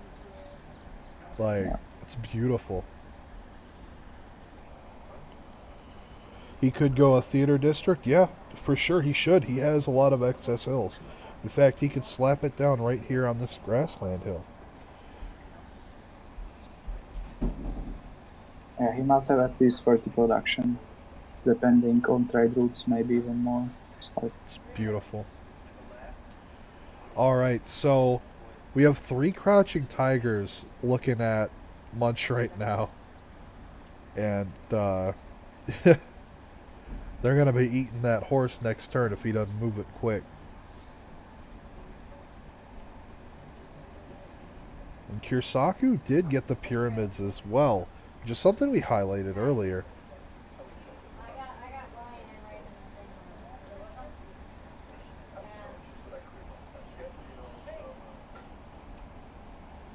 Let's see what's coming out next turn. We're starting to look over at the war in the west is where we're going to start the turn. We are sitting at turn 57 here. Oh, moves it just in time. Wow, it was close.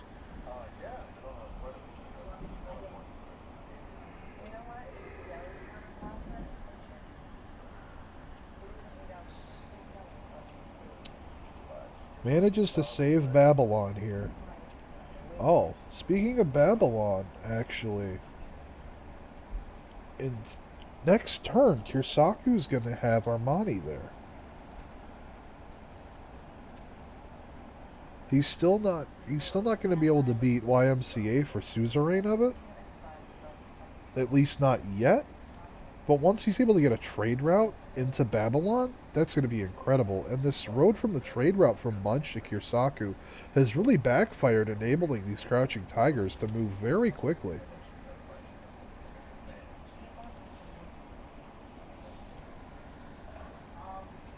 So thanks to Babylon, YMCA is also getting 2 science for that great work of art from Sun Tzu. Yep. So that's one nice thing about it. And we do have Ustmip's horse coming up here to check on things, and it's not being met by nice things.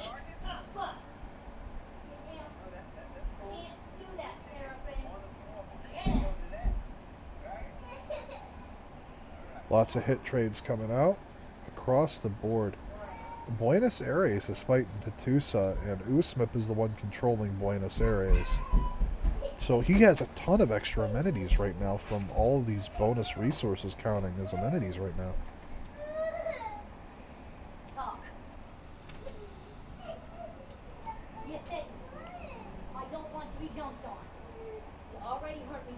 And Leventa's taken some hits toward Ustmip here as well. Chariot on Chariot.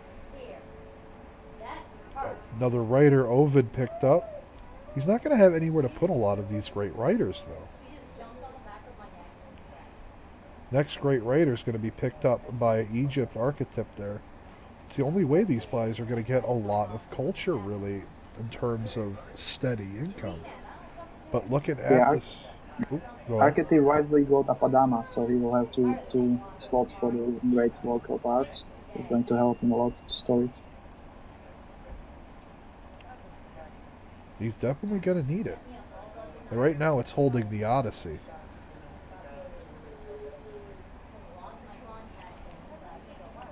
And for scientists, it could be down to a chop. But Ustmip may not be able to get Abu.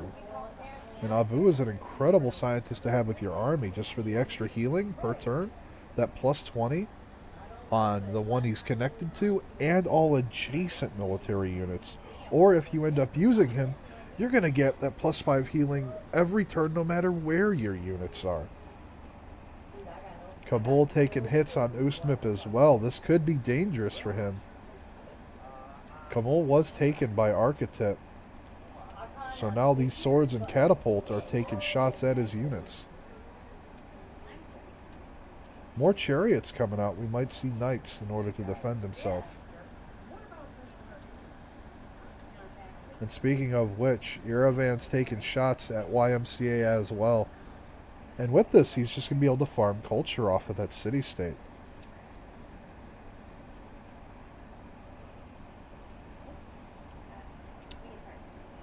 Meanwhile, in the west, Munch has gotten walls up, and he has placed down both a campus and a commercial district.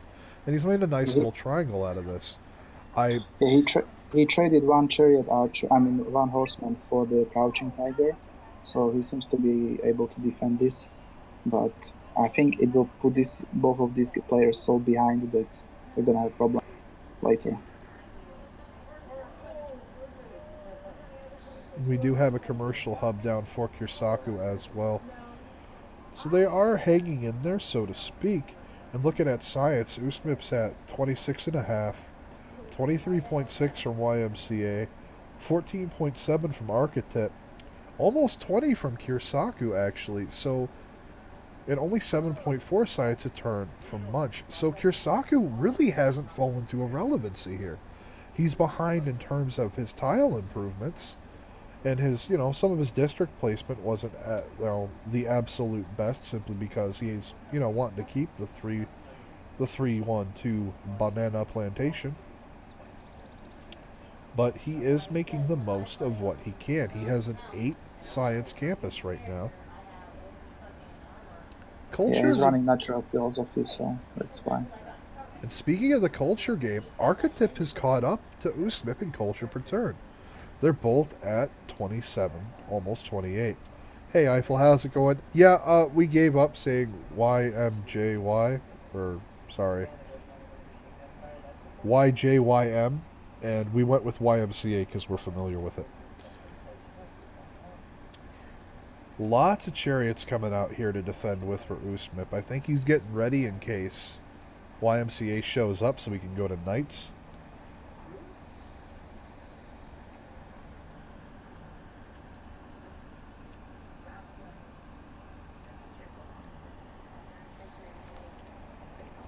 We do have the Eastern Orthodox Church now, established by YMCA, with Zen meditation and church property.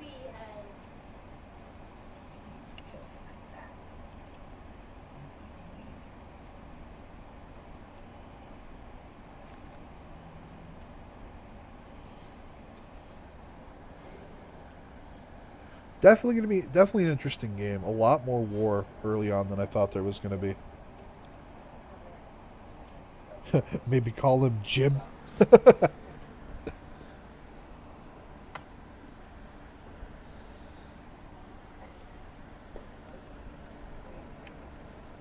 Crouching Tigers are having to retreat now, so Munch has bought himself a little bit of breathing room. Definitely has to sim up here.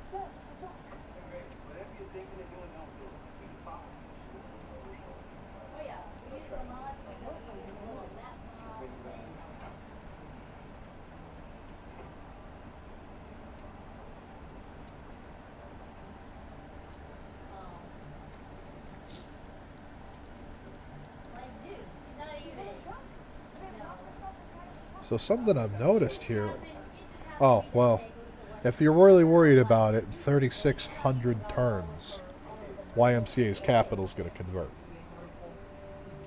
But, just in case, you think it might go that long. I am surprised that no missionaries have been made to convert the city-states to add more pressure to the map.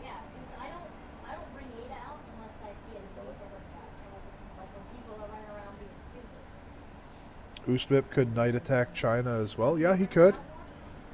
He could come right down through here, but he has to deal with Kabul right now. Because Kabul being controlled by Architect and warring him, but plaguing his units a little bit there.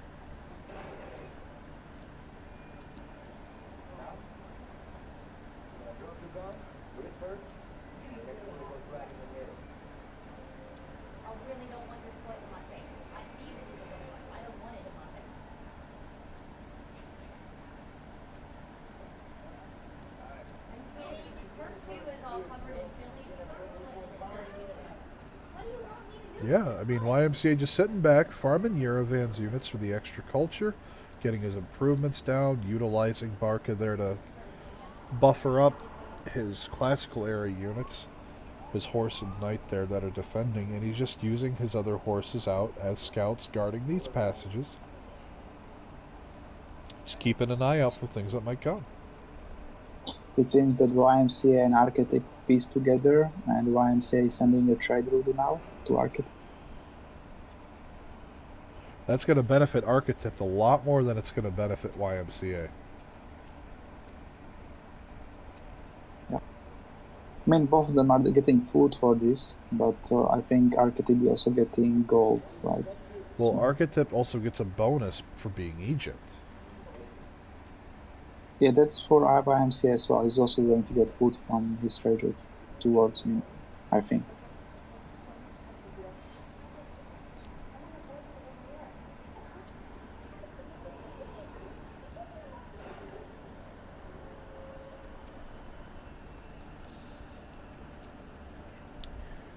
Now, we are in the medieval era, and we do have Kirsaku, Ustmip, and Archetype in a golden age. So, Ustmip and Archetype have been back-to-back golden ages now. And we do have Munch and YMCA in a normal age once again. Going to take a look at the civics tree here, and as you can see, Ustmip's pretty far ahead. He's somewhere near the mercenaries, medieval fairs, or guilds area for his policy cards. Or who knows, he might have opted Divine Right to get the extra slots, like the relic slots and such. That's kind of funny. It seems that Butch Fate purchased the General, Boudica.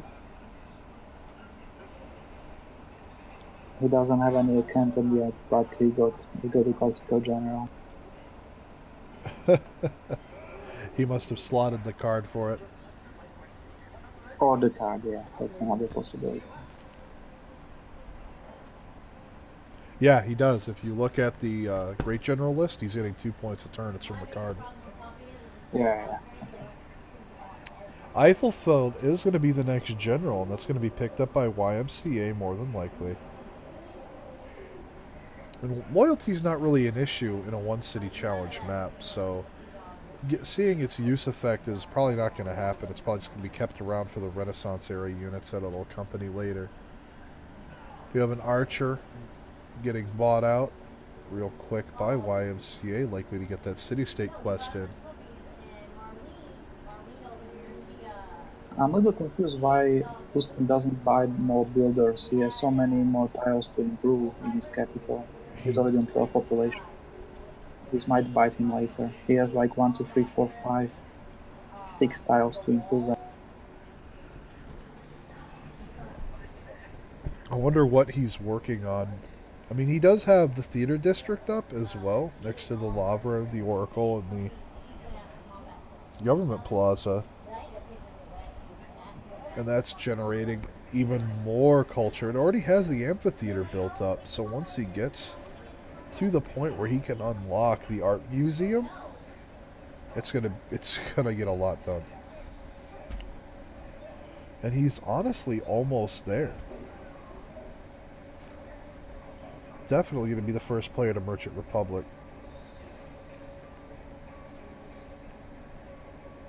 Kirsaku just keeping these crouching tigers fortified near the border of Munch here. Basically telling him, if you come out again, I'm going to kill you. That said, we do have a theater square as well being pushed out by Kirsaku.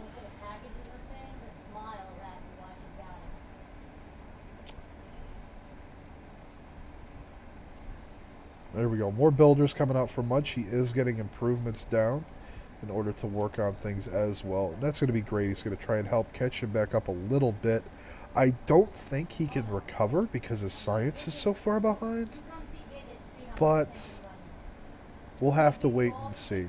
He has doubled his science over the last 3 turns. So he's going to have to keep doing that, because all the other players now are at 20 plus science. Almost 50 culture a turn coming out of Ustmip, though. Archetype sitting at 27, YMCA at 14, Kirsaku at 10, and Munch at 6. That culture lead is incredible.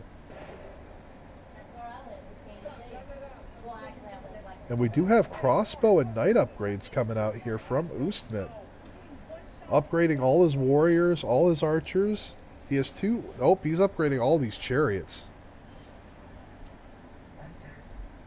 Not sure what for, but yeah, I'm a little confused by this move. He's gonna attack YMCA, but that's not the case. I don't think he's gonna do that. I wonder if he's going to do it to deal with Kabul that's harassing him so much.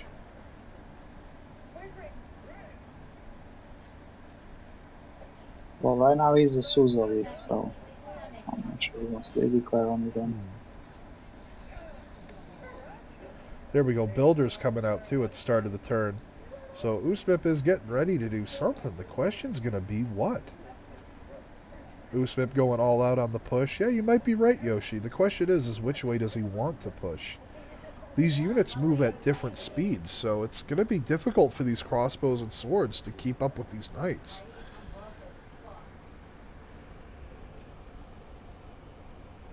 Or perhaps he's upgraded this to inflate his military score, which is now going to be at a 452, to basically shrug off YMCA's 332.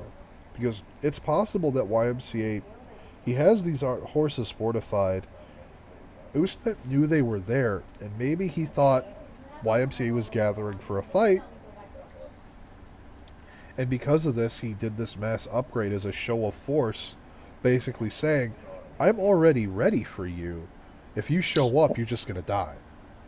Yeah, it's possible because we need to remember that we see everything, but these players, they don't have a complete vision, so it's entirely likely that Ustmip thought that he's going to get rushed by... Oh, look at that double apostle coming out for Ustmip here. He's going to grab his next 2 beliefs next turn. And look at the sword coming poking out, crossbow stepping forward. He is basically advertising to YMCA what he has in order to tell him to just bugger off. All right. Okay, these apostles might be for spreading because he's getting science for every 3 followers. And those city-states, I think, will be quite large. So he might get quite a lot of science after he gets better religions. Yeah. Crossbow and sword step up and ping one of the archers from YSCA, who is now pulling back, realizing he's kind of poked the bear a little bit here. And here you go. The apostle moves and promotes. Let's see if the other one does. So just from Laventa and Kabul, that's plus for science, essentially. That's actually plus 5 because it's 8 plus 7, that's 50. That's really nice. If he fully converts them, but that's going to take a while, of course. Right. And Kabul being suzerained by Ustmip now, the units getting double combat experience is massive. He's going to be getting promotions so quickly on these units, and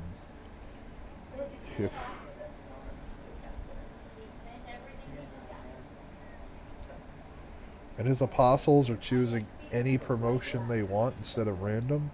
God. That's just incredible. And we still have more combat going on here between Kirsaku and Munch. The Crouching Tigers have advanced a little bit here, and they're starting to shoot at these horses again.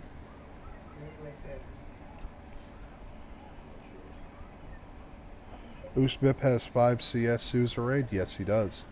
And it's because he is so in control of the culture game right now. He has done a phenomenal job. Could legit get a religious victory? Maybe. I mean, he's sitting at 21 faith a turn right now, which is a ton.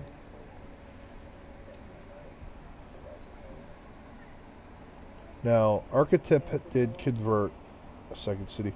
Which player, one only player which is harder is Egypt? Yeah, for now. Marcus Crassus being picked up by Archetype. Look at that, reaching out for even more tiles. Reaches for the gypsum, brings it back, grabs the iron that's way out there. And the 2-2 Wooded Hill. Is levying city-states still allowed? It is not listed as something you can't do, so, because you're not taking a city.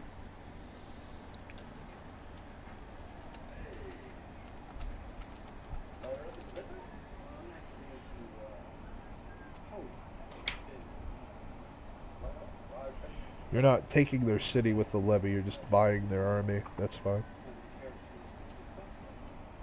And with this, I think we're going to see him buy Laventa's army and then try to pin down some of these units. He just killed all units from Babylon, by the way.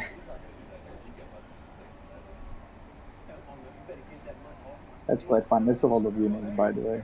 He can actually do something in 15 turns.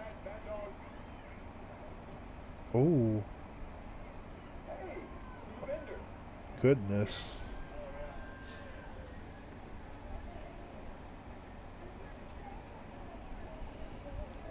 With Babylon's army, he can do it. He can take Munch out.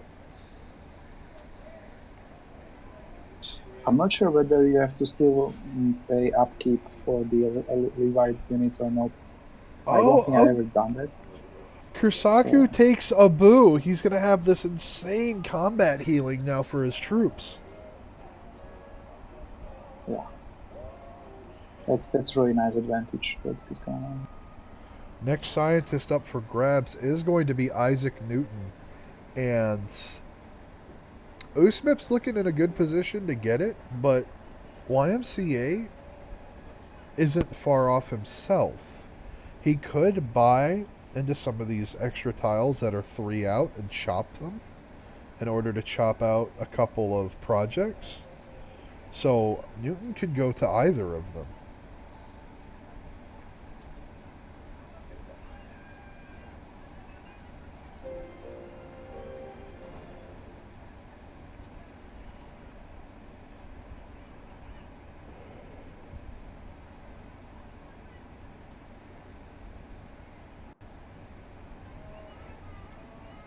Watching the combat in the west here.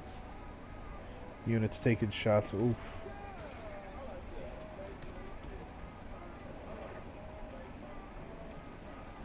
Yeah, the triple promoted Crouching Tiger does go down, unfortunately. He doesn't do a good job in protecting those expensive and strong units. He should be putting a spearman in front of these, because once he loses them, then he's gonna have. And that's a really good point, Tordred, because it's only a One City Challenge. Newton's only 2 science. Normally, you'll fetch it crazy for Newton, but Well, it's 2 science and 3 universities, so that's Yeah. a really nice thing, because you don't have to worry about building university anymore. You can spend your resources on others.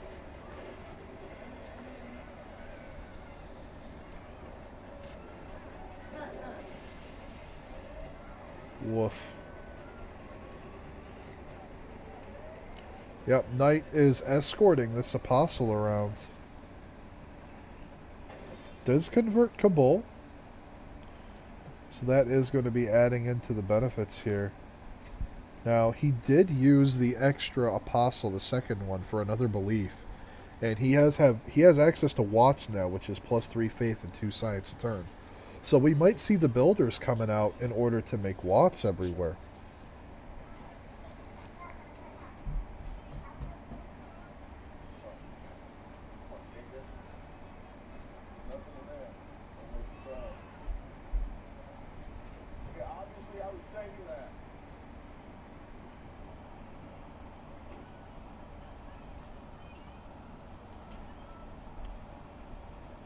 Now he's pushing with off chariots. Yep, he's just filling in the gaps with the levied units. Leventa allows colossal head improvements for faith, yes. Let's see. Out east, not a whole lot going on here. Archetype sitting back, simming away here, does have the harbor out, which is giving him that science bonus as well from the Golden Age bonus. He does have Reina established. Look at this beautiful, beautiful commercial hub here. 8 gold, 8 science. Absolutely wonderful.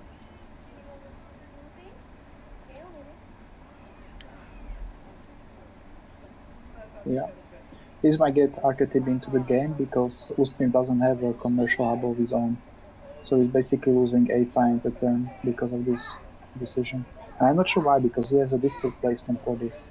So he could easily place commercial hubs. He did drop the encampment down with a stable. Now the question is whether or not he is going to opt in for an industrial zone instead to grab engineers. Oh my god, he's on 14 population, so he can actually drop 2 more districts right now. Yeah, it's That's quite. insane. Look at all the farms he has. His farm placement is beautiful. One thing. And he has the aqueduct as well. And La Venta is about to be taken out completely by these knights.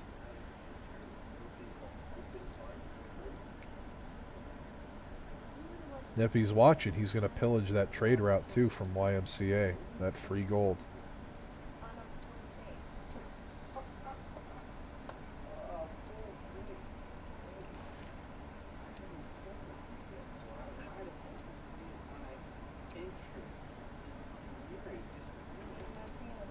Irene of Athens is the next merchant up for grab. It's going to be a governor title.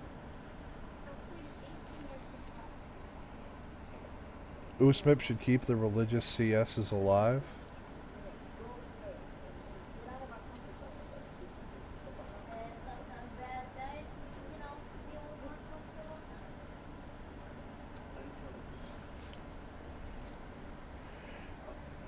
I mean, right now, he's getting double promotion. He's getting double combat experience, rather, from all the combat he's initiating. So just by sweeping all these units away, his units are getting a lot of free promotions, if you'll notice. These crossbows, the sword, and the knights are all getting promoted really fast. So he has every reason to be bashing the hell out of these units. Yeah, both players got the project last turn. Ustmip and our IMCA, so they are fighting for Newton. That just shows how important he is. Yes, the free university saves you quite a bit in terms of tech as well, because that means you can delay getting the education. You can go on other techs, like if you were trying to go for, say, the beeline to military science, which may or may not be happening. It doesn't need to happen because Ustmip doesn't need the beeline Cossacks. He doesn't need them right now. He's in a commanding lead right now, both militarily and through science, especially culture. However, that gap is slowly closing. He's sitting at 37 science a turn. Everyone else is between 25 and 30. Munch is sitting at 10. Archetype is sitting at 32, almost 33 culture a turn. He's got 39 tourism, though, compared to Ustmip's 20 tourism, but 65 culture per turn.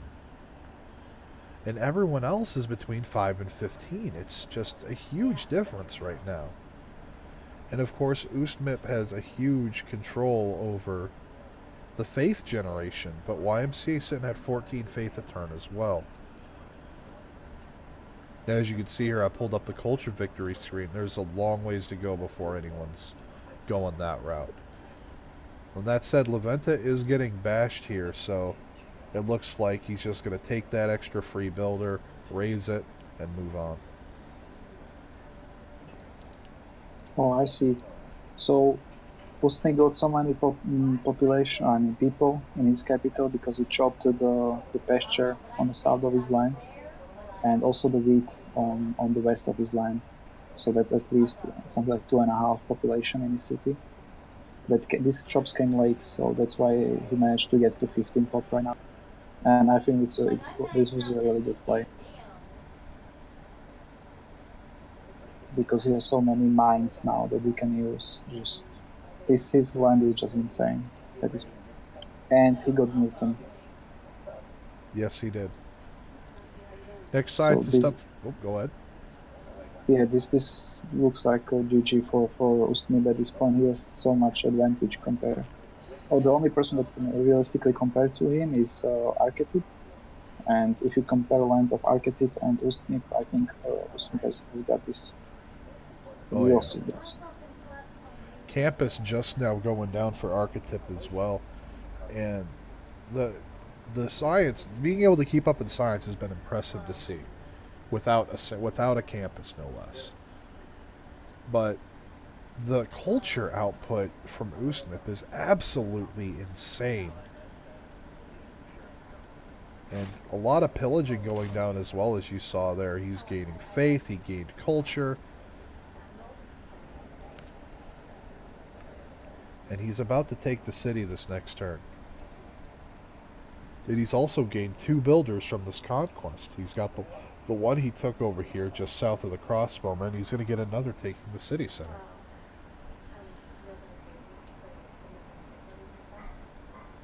Over in the west, Munch is doing a pretty good job here defending against these units.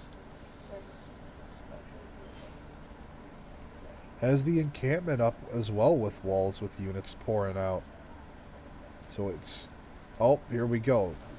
Kirsaku doing run-bys here with the chariot to get the pillage on the districts. Other units are being beaten back and killed though. Yep, there it is. He is withdrawing for now. Yeah, the chariot will die next turn. If he's passed with his fingers, he'll be able to pillage that campus, though.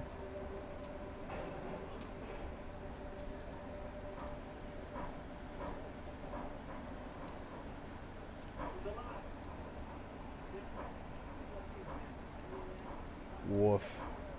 By Leventa. And look at the promotions he got out of this as well. 2 promotions on 2 knights, 2 on 2 crossbows, and 1 knight probably sitting on a promotion right now, as well as the fortified sword sitting on 1. And he's looking to go check out YMCA, and YMCA does have a knight. He only has the 1 right now, though.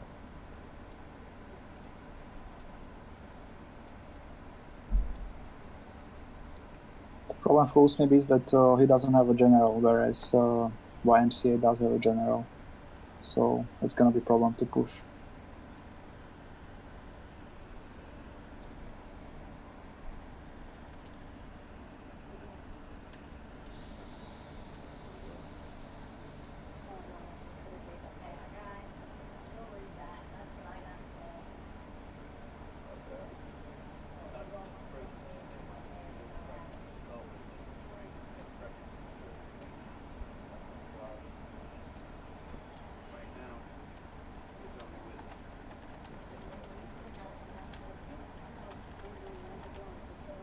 That's kind of funny.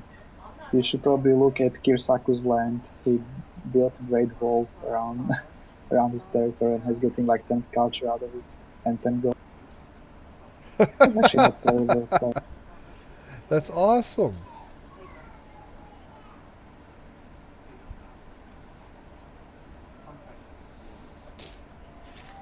He goes chopping the weed away. I'd like to see him buy out to this 3rd reach of tiles at max distance and just great wall all those flat plains. That's awesome.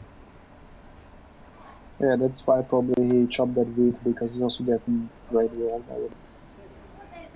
That puts him up to 22 culture a turn. That's really going to put a difference between him and Munch there as well. 4 times the culture output. He's almost triple the science.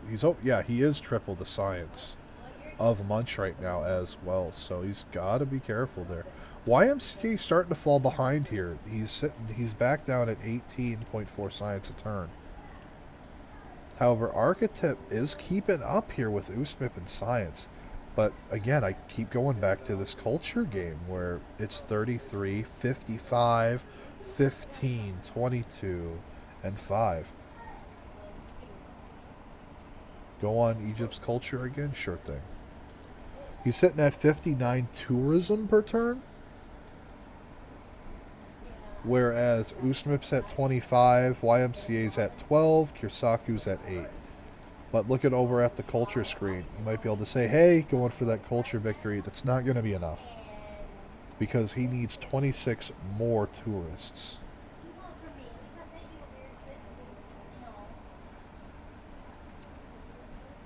Knight's choosing to fortify here.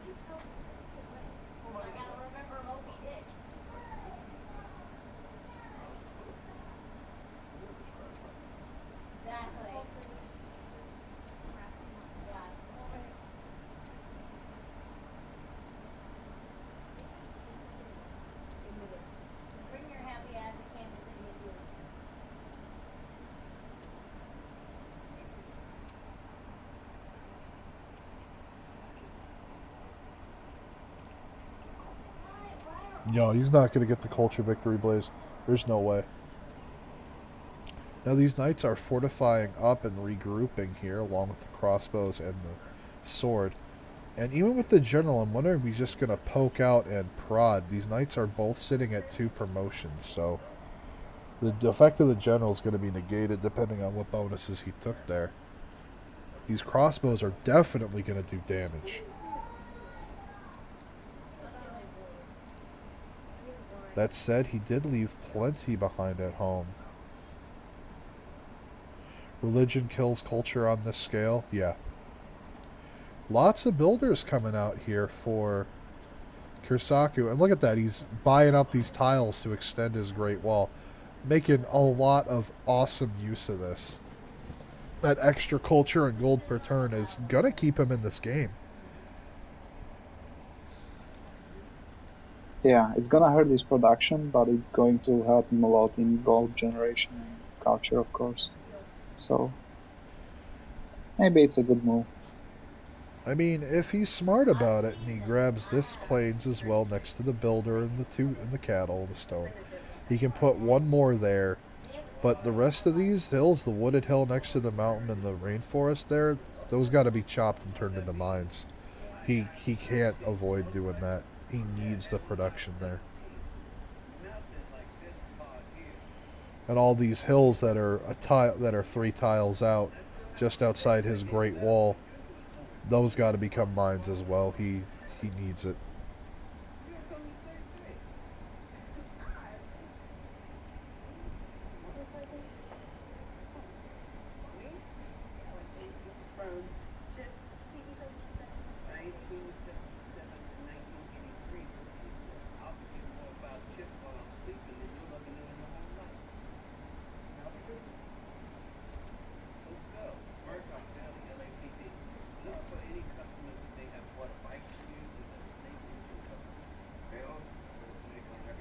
Great Wall gives 1 production with the mod. Right, that's fine.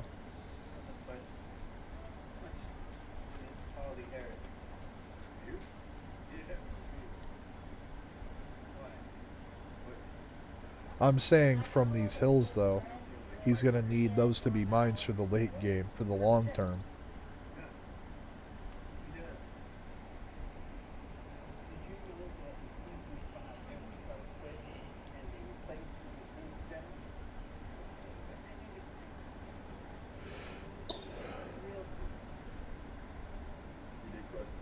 So Archetype is also chopping all his resources to get a digital population.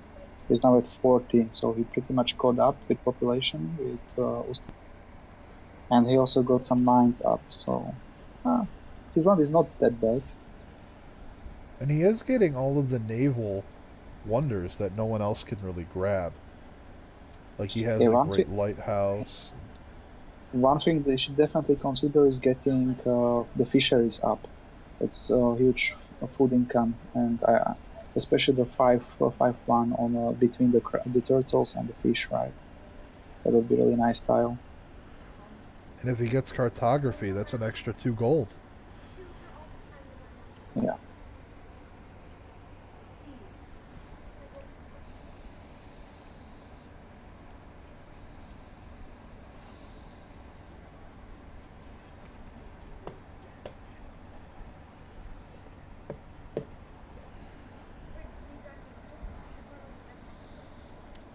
Yeah, these knights and crossbows coming in to probe the defenses. The knight is out there up front, though. Oof, big hit from the crossbow. Testing the waters there. Catapults coming out from Ustmip as well, so we might see something here. He needs this for Eureka for the Cossacks. I think that's his plan. So he's gonna get bombard tech. He's gonna upgrade these 2, and then he'll go straight for Cossacks. Yeah, because upgrading the 2 bombards will give him the siege tactics boost. He just needs to, and he's already killed a unit with a knight, so. So yeah, you have to take into account that normally you have around 80 to 100 science at this point of the game, around the Renaissance era. but since they're only on one city, it's much lower. So they have to really optimize the recast right now, and that's what I think Ustmip is trying to do. He's sitting at 40 science a turn with 22 techs completed. Archetype's sitting at 37 and 20, so not far behind.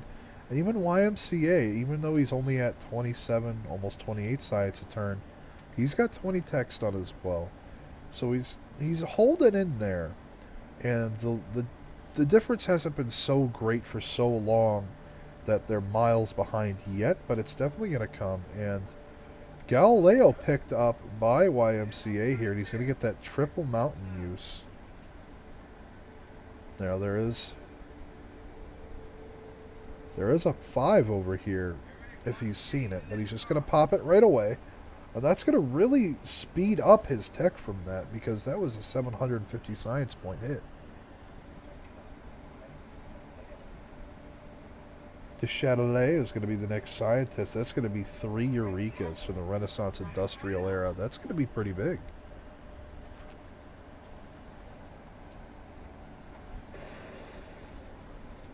Extra Knights coming out as well from YMCA to defend. So there'll be no easy pickings here. Oh wow, 3 catapults now from Ustmip. He might be going for a heavy bombard support for when he's getting ready to do these Cossacks. These catapults are very cheap right now, and they are extremely useful out there after they're upgraded to the bombards or artillery. So it's a really good play to pre-build them. Oh yeah, he's one turning them.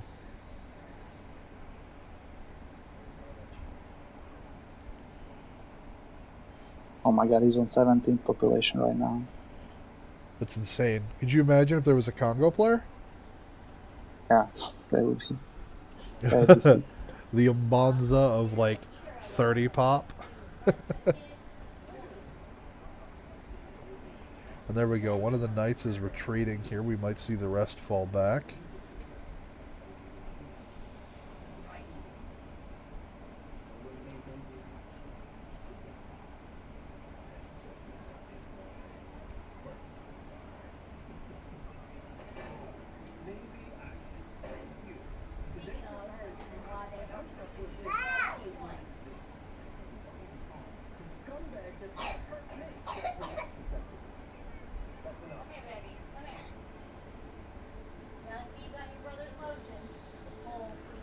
All the catapults spreading out now.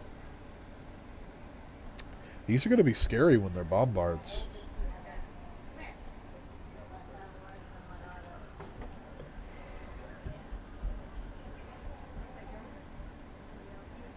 Yes, Agathy. Exactly why. Because they're artillery pre-builds for the plus balloons. That's a great use for them. If he's going to use bombards to support his Cossacks, to tear down walls, they're great for that as well. There's a lot of... catapults are still useful even into the mid-game. If he's going bombards, will slow down Cossacks. Yes and no, because of how low science is on one city. By getting up to metal casting, he has access to the pike and shot as well as muskets. And he also will, getting the 2 bombards, will give him the boost for siege tactics.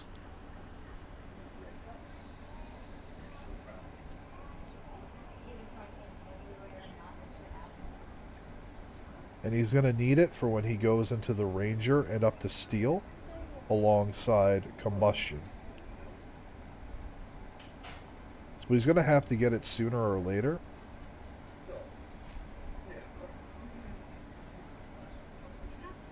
And because he has a commanding lead, he's able to do so. Lots of riders sitting around Archetyp's land right now. He just doesn't have anywhere to put them.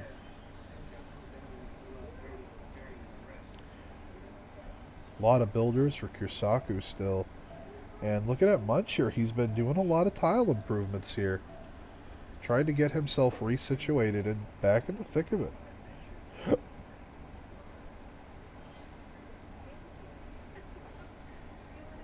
Oof, Ustmip sitting at 17 pop. Yikes. Now look at this. He grabbed the 2 wheat up north here, that those could become farms as well. Yeah, but that will be useless. I think he's gonna chop it for even more population with Magnus. He can make it to like 20 pop potential. This is going to be an insane city. Like, I mean, if he's willing to clear away something, he could make a Ruhr Valley in this city. He's got the river.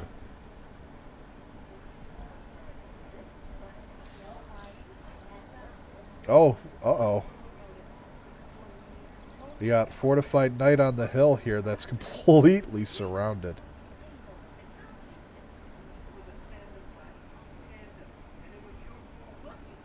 Yeah, I wouldn't want to be that knight right now.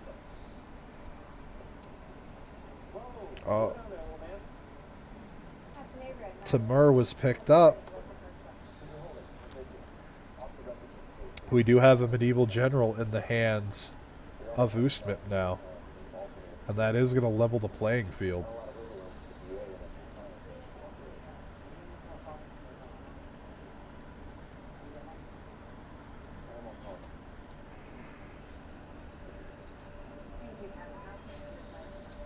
City-states doing city-state things. And speaking of the city-states, how are those looking right now? Ustmip is in control of Kabul, Lisbon, Yerevan, and Buenos Aires. So he's got a lot of amenities to keep his people happy. Through Yerevan, he has access to the apostle bonuses for the picking whatever promotion he wants. He still has control of Kumasi, and that's a lot of culture and gold he's getting for these minor trade routes. And then, of course, with Kabul, he's getting a ton of bonus experience.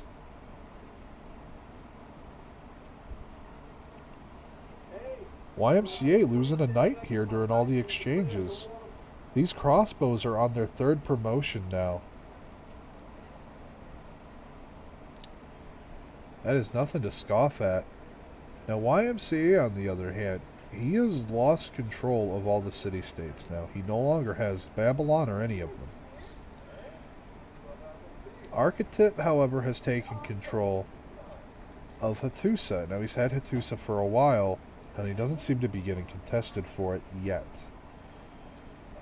Kirsaku, on the other hand, has taken over Babylon. Now, he had it earlier on in the game, but no one's fighting him. And in the background here, swords being upgraded to muskets from Ustmip here. That's quite something. And he has a general for it, so it's going to be quite painful for the line. Yes. And Munch still has Carthage as a pocket, but there are much more things to worry about than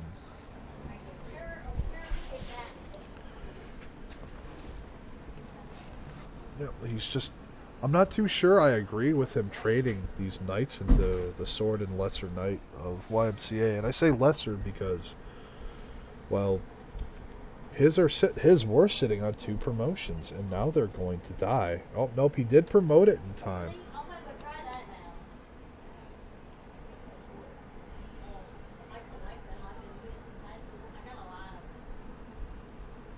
Sends the general forward here.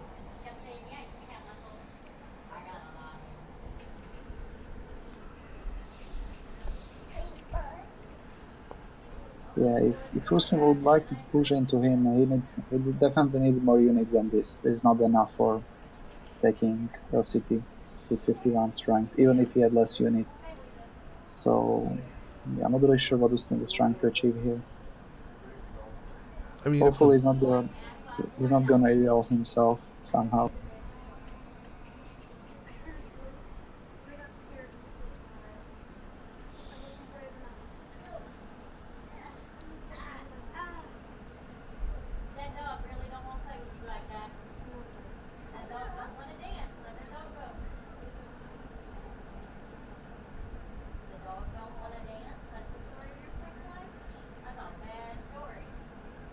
I feel like Ustmip at this point should start slowly pre-building horses, because he has overflow for every horse.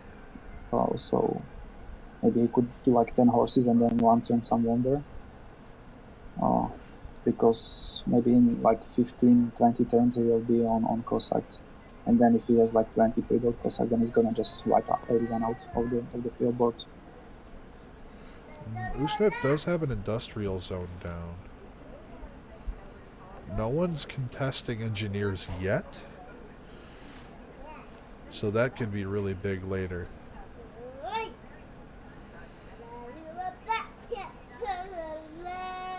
If this Well, game goes late though, he doesn't have a possibility to buy a Rule Valley because like the industrial must be adjacent to Rule Valley. So he just messed up this little bit if he thinks into that much into the future.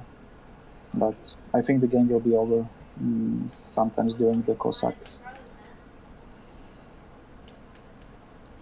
I mean, it depends how it goes. I mean, if he Cossacks YMCA, he's going to have to go after Archetypes shortly after, because Archetypes is his biggest competition. At least right now.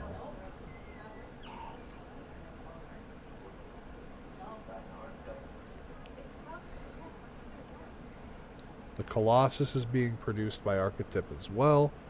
And because he's got that Apadana, he's going to be flooding in with those envoys. I think Archetype is trying really hard to go for a culture win here, which is nice. He's trying hard.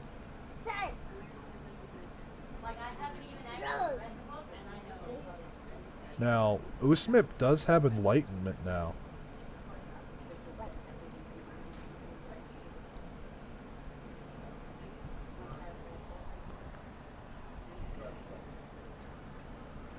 Yeah, 81 tourism per turn coming out of Archetype.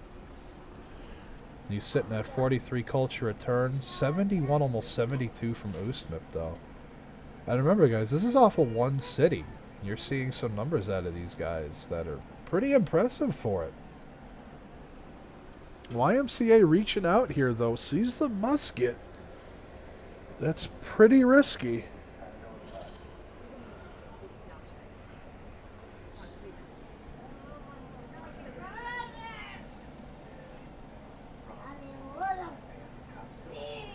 Look at that city though from Ustmip. 19 population.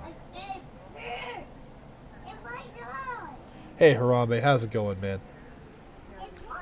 Like, this is insane.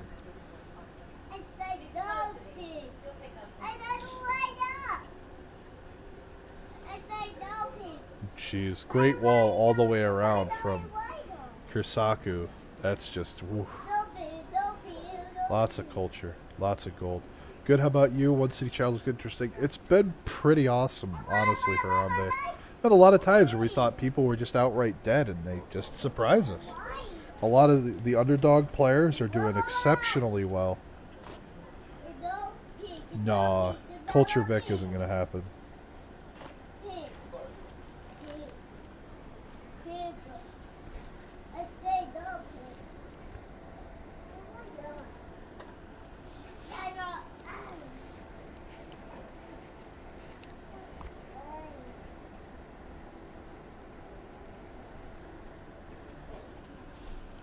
Now, one of the triple promoted crossbows are lost here, and they're the Bombard upgrades. There's 3 of them. You gonna get the 4th?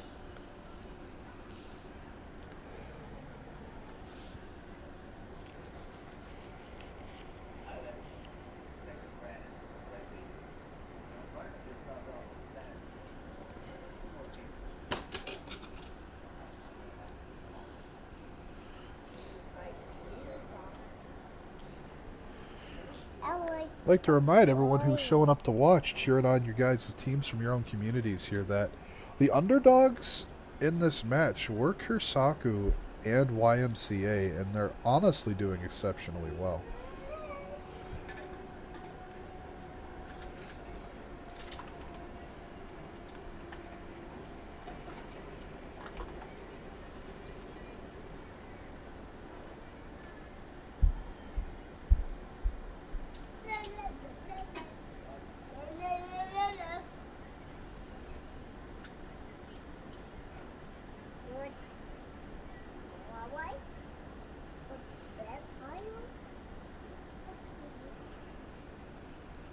Looking at turn 91 now. Coming into things pretty heavy. Archetype sitting back. He's simming away. He's getting a lot of wonders collected up as he tries desperately to keep up with culture here. Sitting at 41. Ustmip's down to 57 now. Sarnit, can you pause, please? There's a desync going on. I'm not sure if you... I have paused. Oh, he already moved his units, but I think that was good for Ustmip, actually. Okay.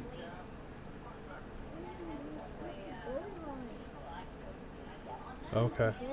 We good? Yeah.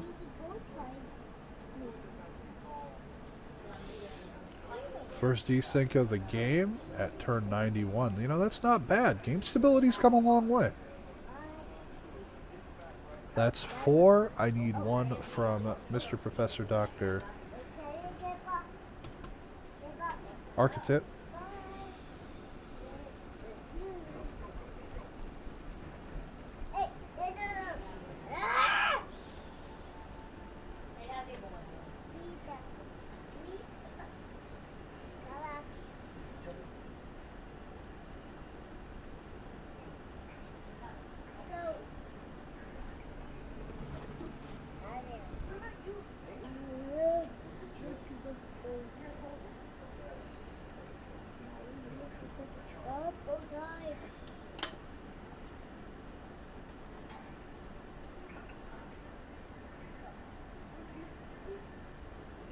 Alright, there we go.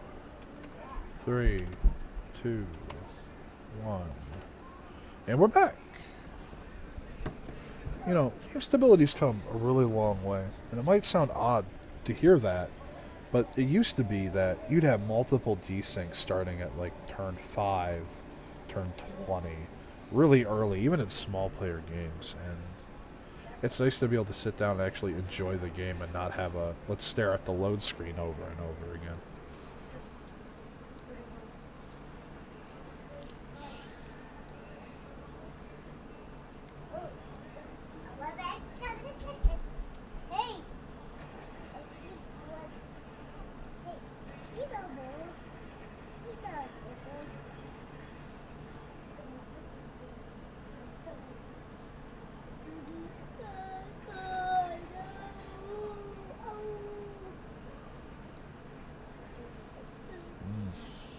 This musket sitting here gonna farm promotions. Another apostle coming out. We'll have to see what happens on the next turn with it. You gonna go to a belief, or will it be used for some more spreading? I'd love to see an apostle sneak on over into Babylon, as well as Kursaku's capital, do a forced conversion over there. And do a passive conversion onto Munch, as well as Kumasi and Carthage. And that's not as much for the religious victory aspect, as much as the cross-cultural dialogue of having the extra science for every 3 followers and other civs. And that includes city-states. And look at that. Religion spreads to cities 40% farther away. So he's very much trying to utilize some passive pressure here.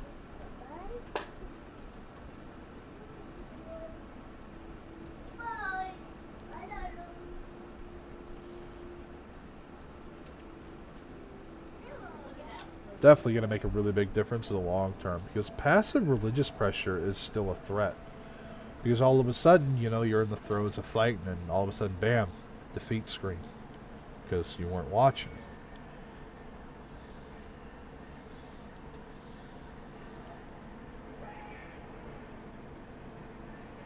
Hey Pizza, how's it going? I'm back to Civ 6. Yeah, you know, it's good to be back. I took the summer off. And, you know, I came back in. I did my charity event about 2 months back. And that went absolutely astoundingly well with the Level with the Cause guys. We raised $11,000. It was awesome. And I got invited by Agathy this past Sunday if I wanted to come and cast for the CCC. And here I am.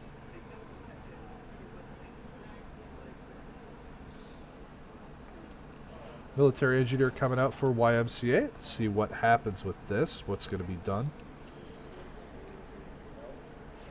That crossbow sitting on 4 promotions. That's pretty scary here. It gets the 2 shots a turn, and it does kill that knight off with the aid of that musket. Bombard's moving up now with the support of this general helping him move up. Yeah, since they're general, they can shoot and fire, which is very advantageous. I don't know. YMCA lost quite a lot of units in recent turns, so he might have some issues defending this. He has like 4 units in total right now. He might be in trouble. Yes, he got a little in over his head when he managed to isolate that knight, and Ustmip had pulled back with most of it. And once the surround came, he stepped right back up and started whittling those horses away. And he's managed to clip off both knights now. Now, he did lose one of the heavily promoted crossbows as a result of this, but he has another one now at 4.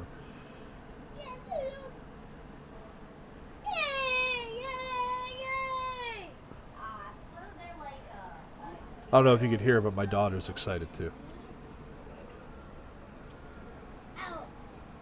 Yeah, we can hear. We have another decent going on here. I gotta wait for the turn to cycle. Some people coming back instantly, though. I'm gonna throw the pause out. 2 people are back.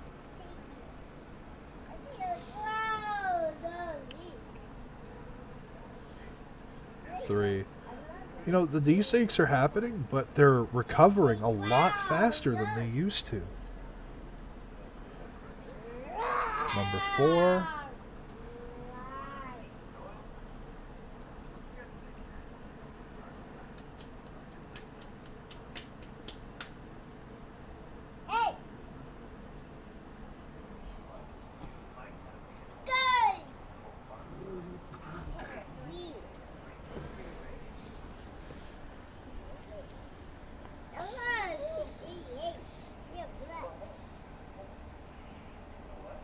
I think your daughter thinks she's a T-Rex. Oh man.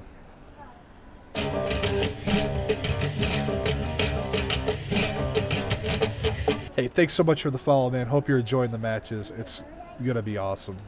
We have so many more coming on all weekend long. With the roar, oh man, you should hear her go around the house stomping around with her hands up in little claws. Like her fingers are all hooked down and everything. And she'll run around roaring at people.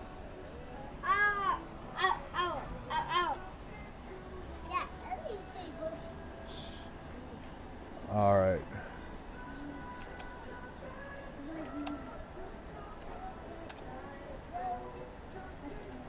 That's right. That's right, YMCA. No private messaging. This is a war game. I'd like to remind everyone watching, this is YMCA's first ranked game on record.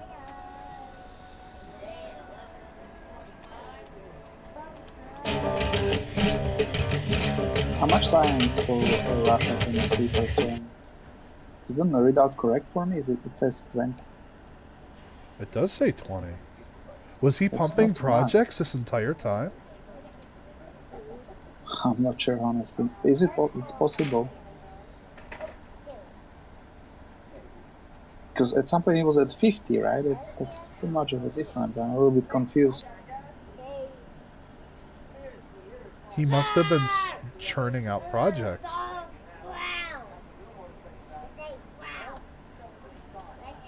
And thank you guys for all the follows that just came on through. Really appreciate the support. Hope you guys are enjoying the matches.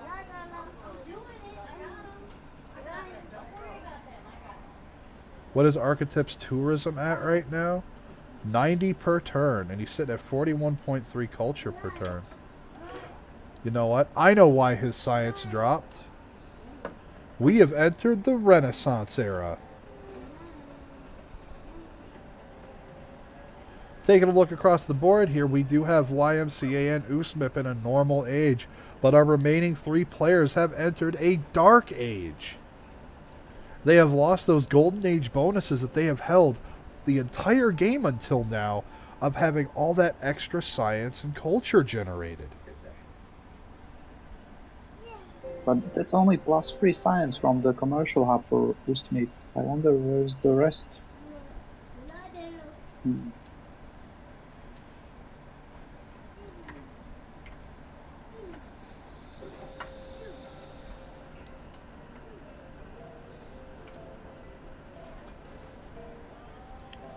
I wonder if his amenities have taken it. Oh, he's also changed governors. Whoop, careful, kiddo.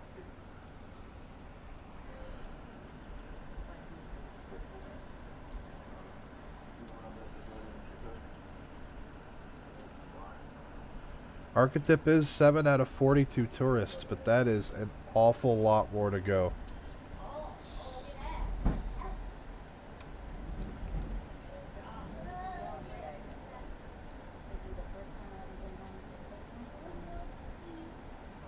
Okay, for some reason YMCA is getting military engineers and is upgrading tiles with it, which is probably the worst thing you want to do right now. Oof. I think he's gonna die. He's gonna die very soon to Ustmip. Ah, If man. you build military engineers in this position, then you're not gonna live very long. And he's just gonna kill all his units on this turn. Yeah. Oof. Figured the one shot would have came onto that archer. Here's the bombards rolling up as well. Those walls are not going to be up for very long.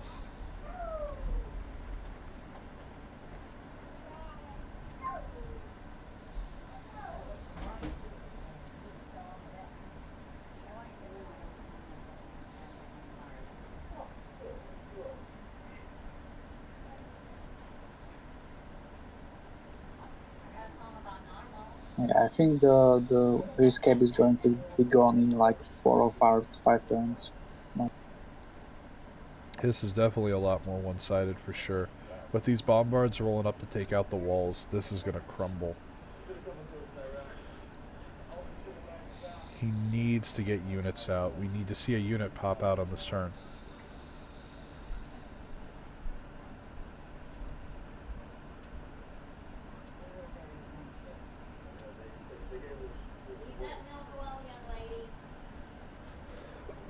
Excuse me.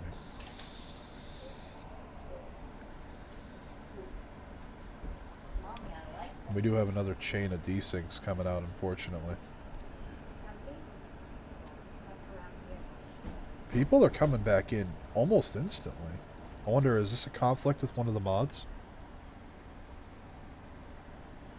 Or is it because Codenaw uploaded an updated mod onto the workshop mid-match?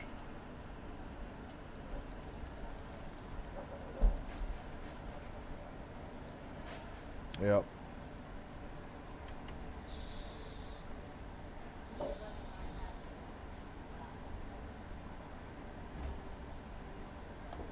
Waiting on one more from Mr. Ustmip there.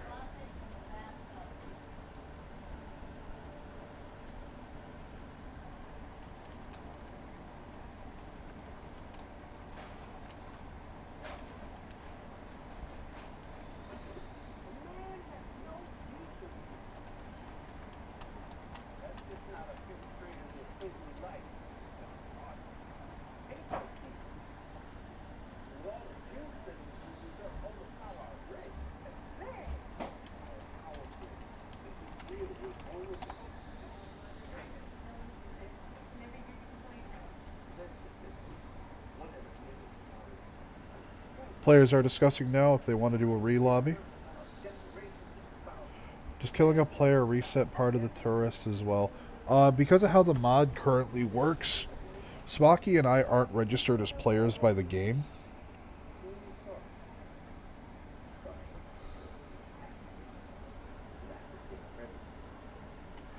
Alright, they're going on anyway. They want to keep the stream feed up for you guys, so be sure to throw out a thanks to all these players here today, guys. Now, the mod, how in its current edition, it doesn't register Spocky and I as players, so if their re-lobby happens, we can't get back into the game because we're not really here. That's something that's being worked on by Codenaw and Sal on the side, so big thanks to them as well for all the work that they're doing. Actually, CodeNode just posted into any channel that there is a new version for download. So in the next stream we will already be a players. So this is going to be. And hopefully we will be able to re-lobby as well, because that's quite a limitation. Well, all right then.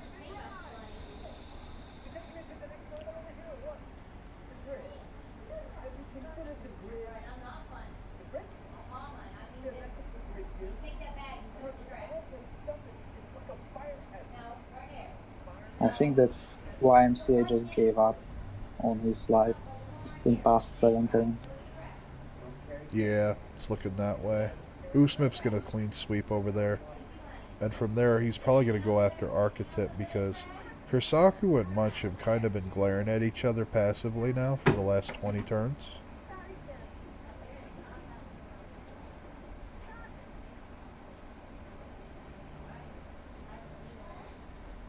And hello and welcome to everyone who's just joining us that just popped in. This is the One City Challenge free-for-all map for the Clan Championship Cup of the CPL. We do have playing as Egypt today, representing SL is Archetype. Pulling on in for FR is YJYM, who has been affectionately dubbed YMCA. Scythia is being played by Munch That Box for clan TDF.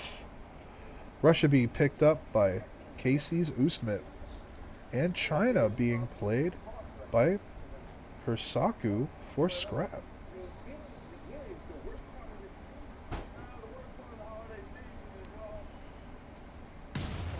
Oh, look at that wall hit. The bombards are absolutely devastating. Yeah. And now Archetype sees it, so he will know that he's in trouble if he doesn't start building units now. So Yeah. we might see some increased military activity from him. Thankfully he has Niter, so he can at least get muskets. But I'm not sure if that's gonna be enough against Cossacks. But again, Ustmip is only doing 20 signs a turn, so it's gonna take a while once he gets to muskets now.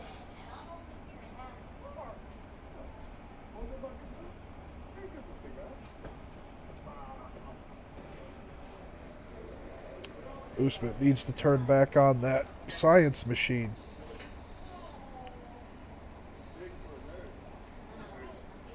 Charles Darwin coming up as the next scientist here. El Cid being picked up next turn, though. So he might be able to make a core Cossack.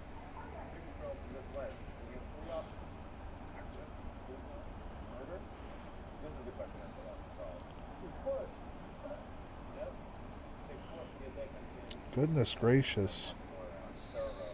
I think they will have to re-lobby. Like, this is quite annoying, since there's only one city and this thing happens every turn. Yeah. We will probably have to lose the stream, but...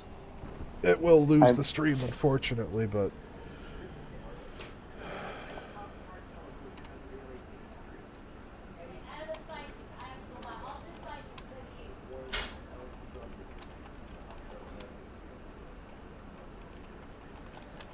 I don't think anyone there is actually streaming, so this game will not have any visibility outside of us.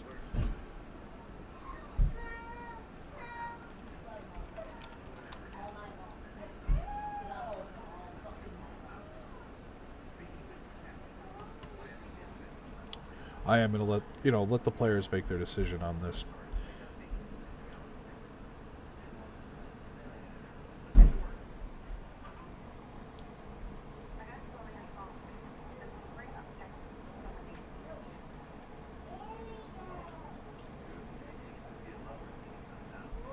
See what the players decide to do.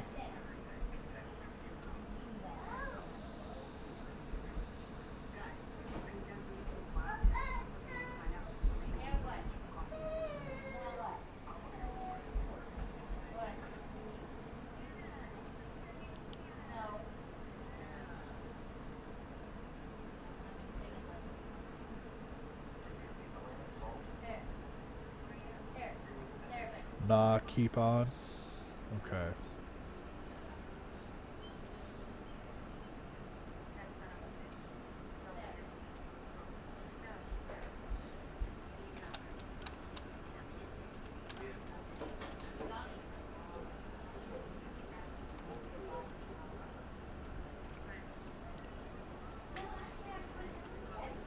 Alright, they want to play on, so good on them being good sports about the desync issue.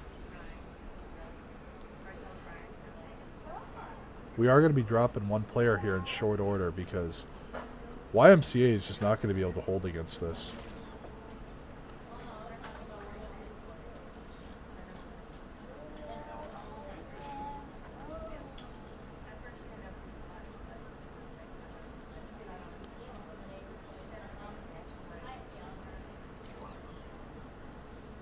Back at home, Ustmip doesn't have a lot going on.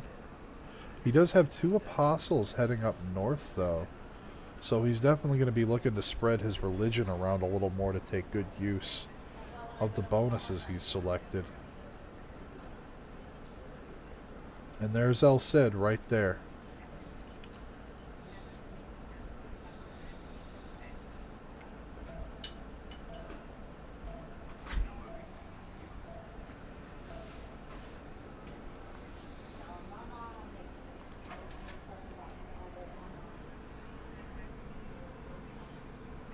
And this turn looked like it cycled over flawlessly.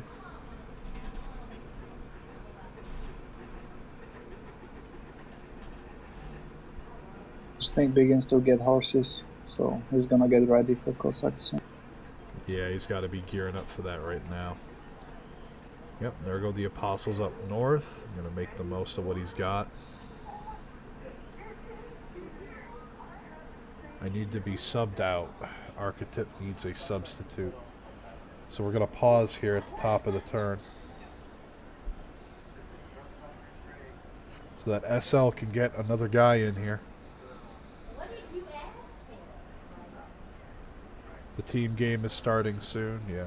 I know Archetype wasn't originally slotted for this event. He's actually filling in.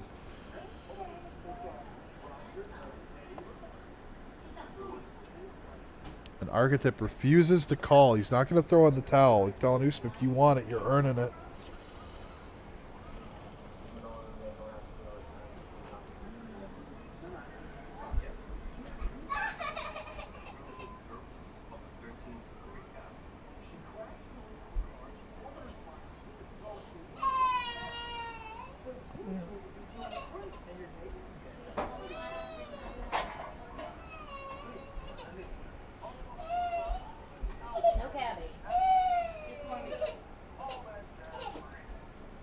Oh, poor baby girl.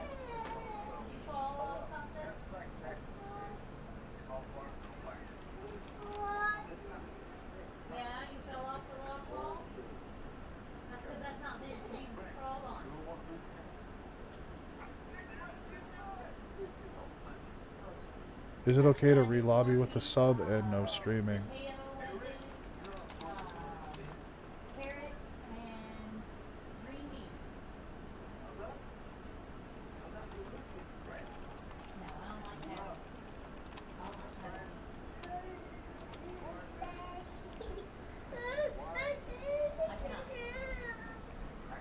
They're voting right now to see if they're going to re-lobby.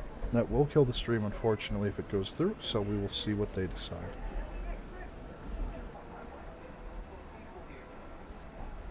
That's 3. Alrighty.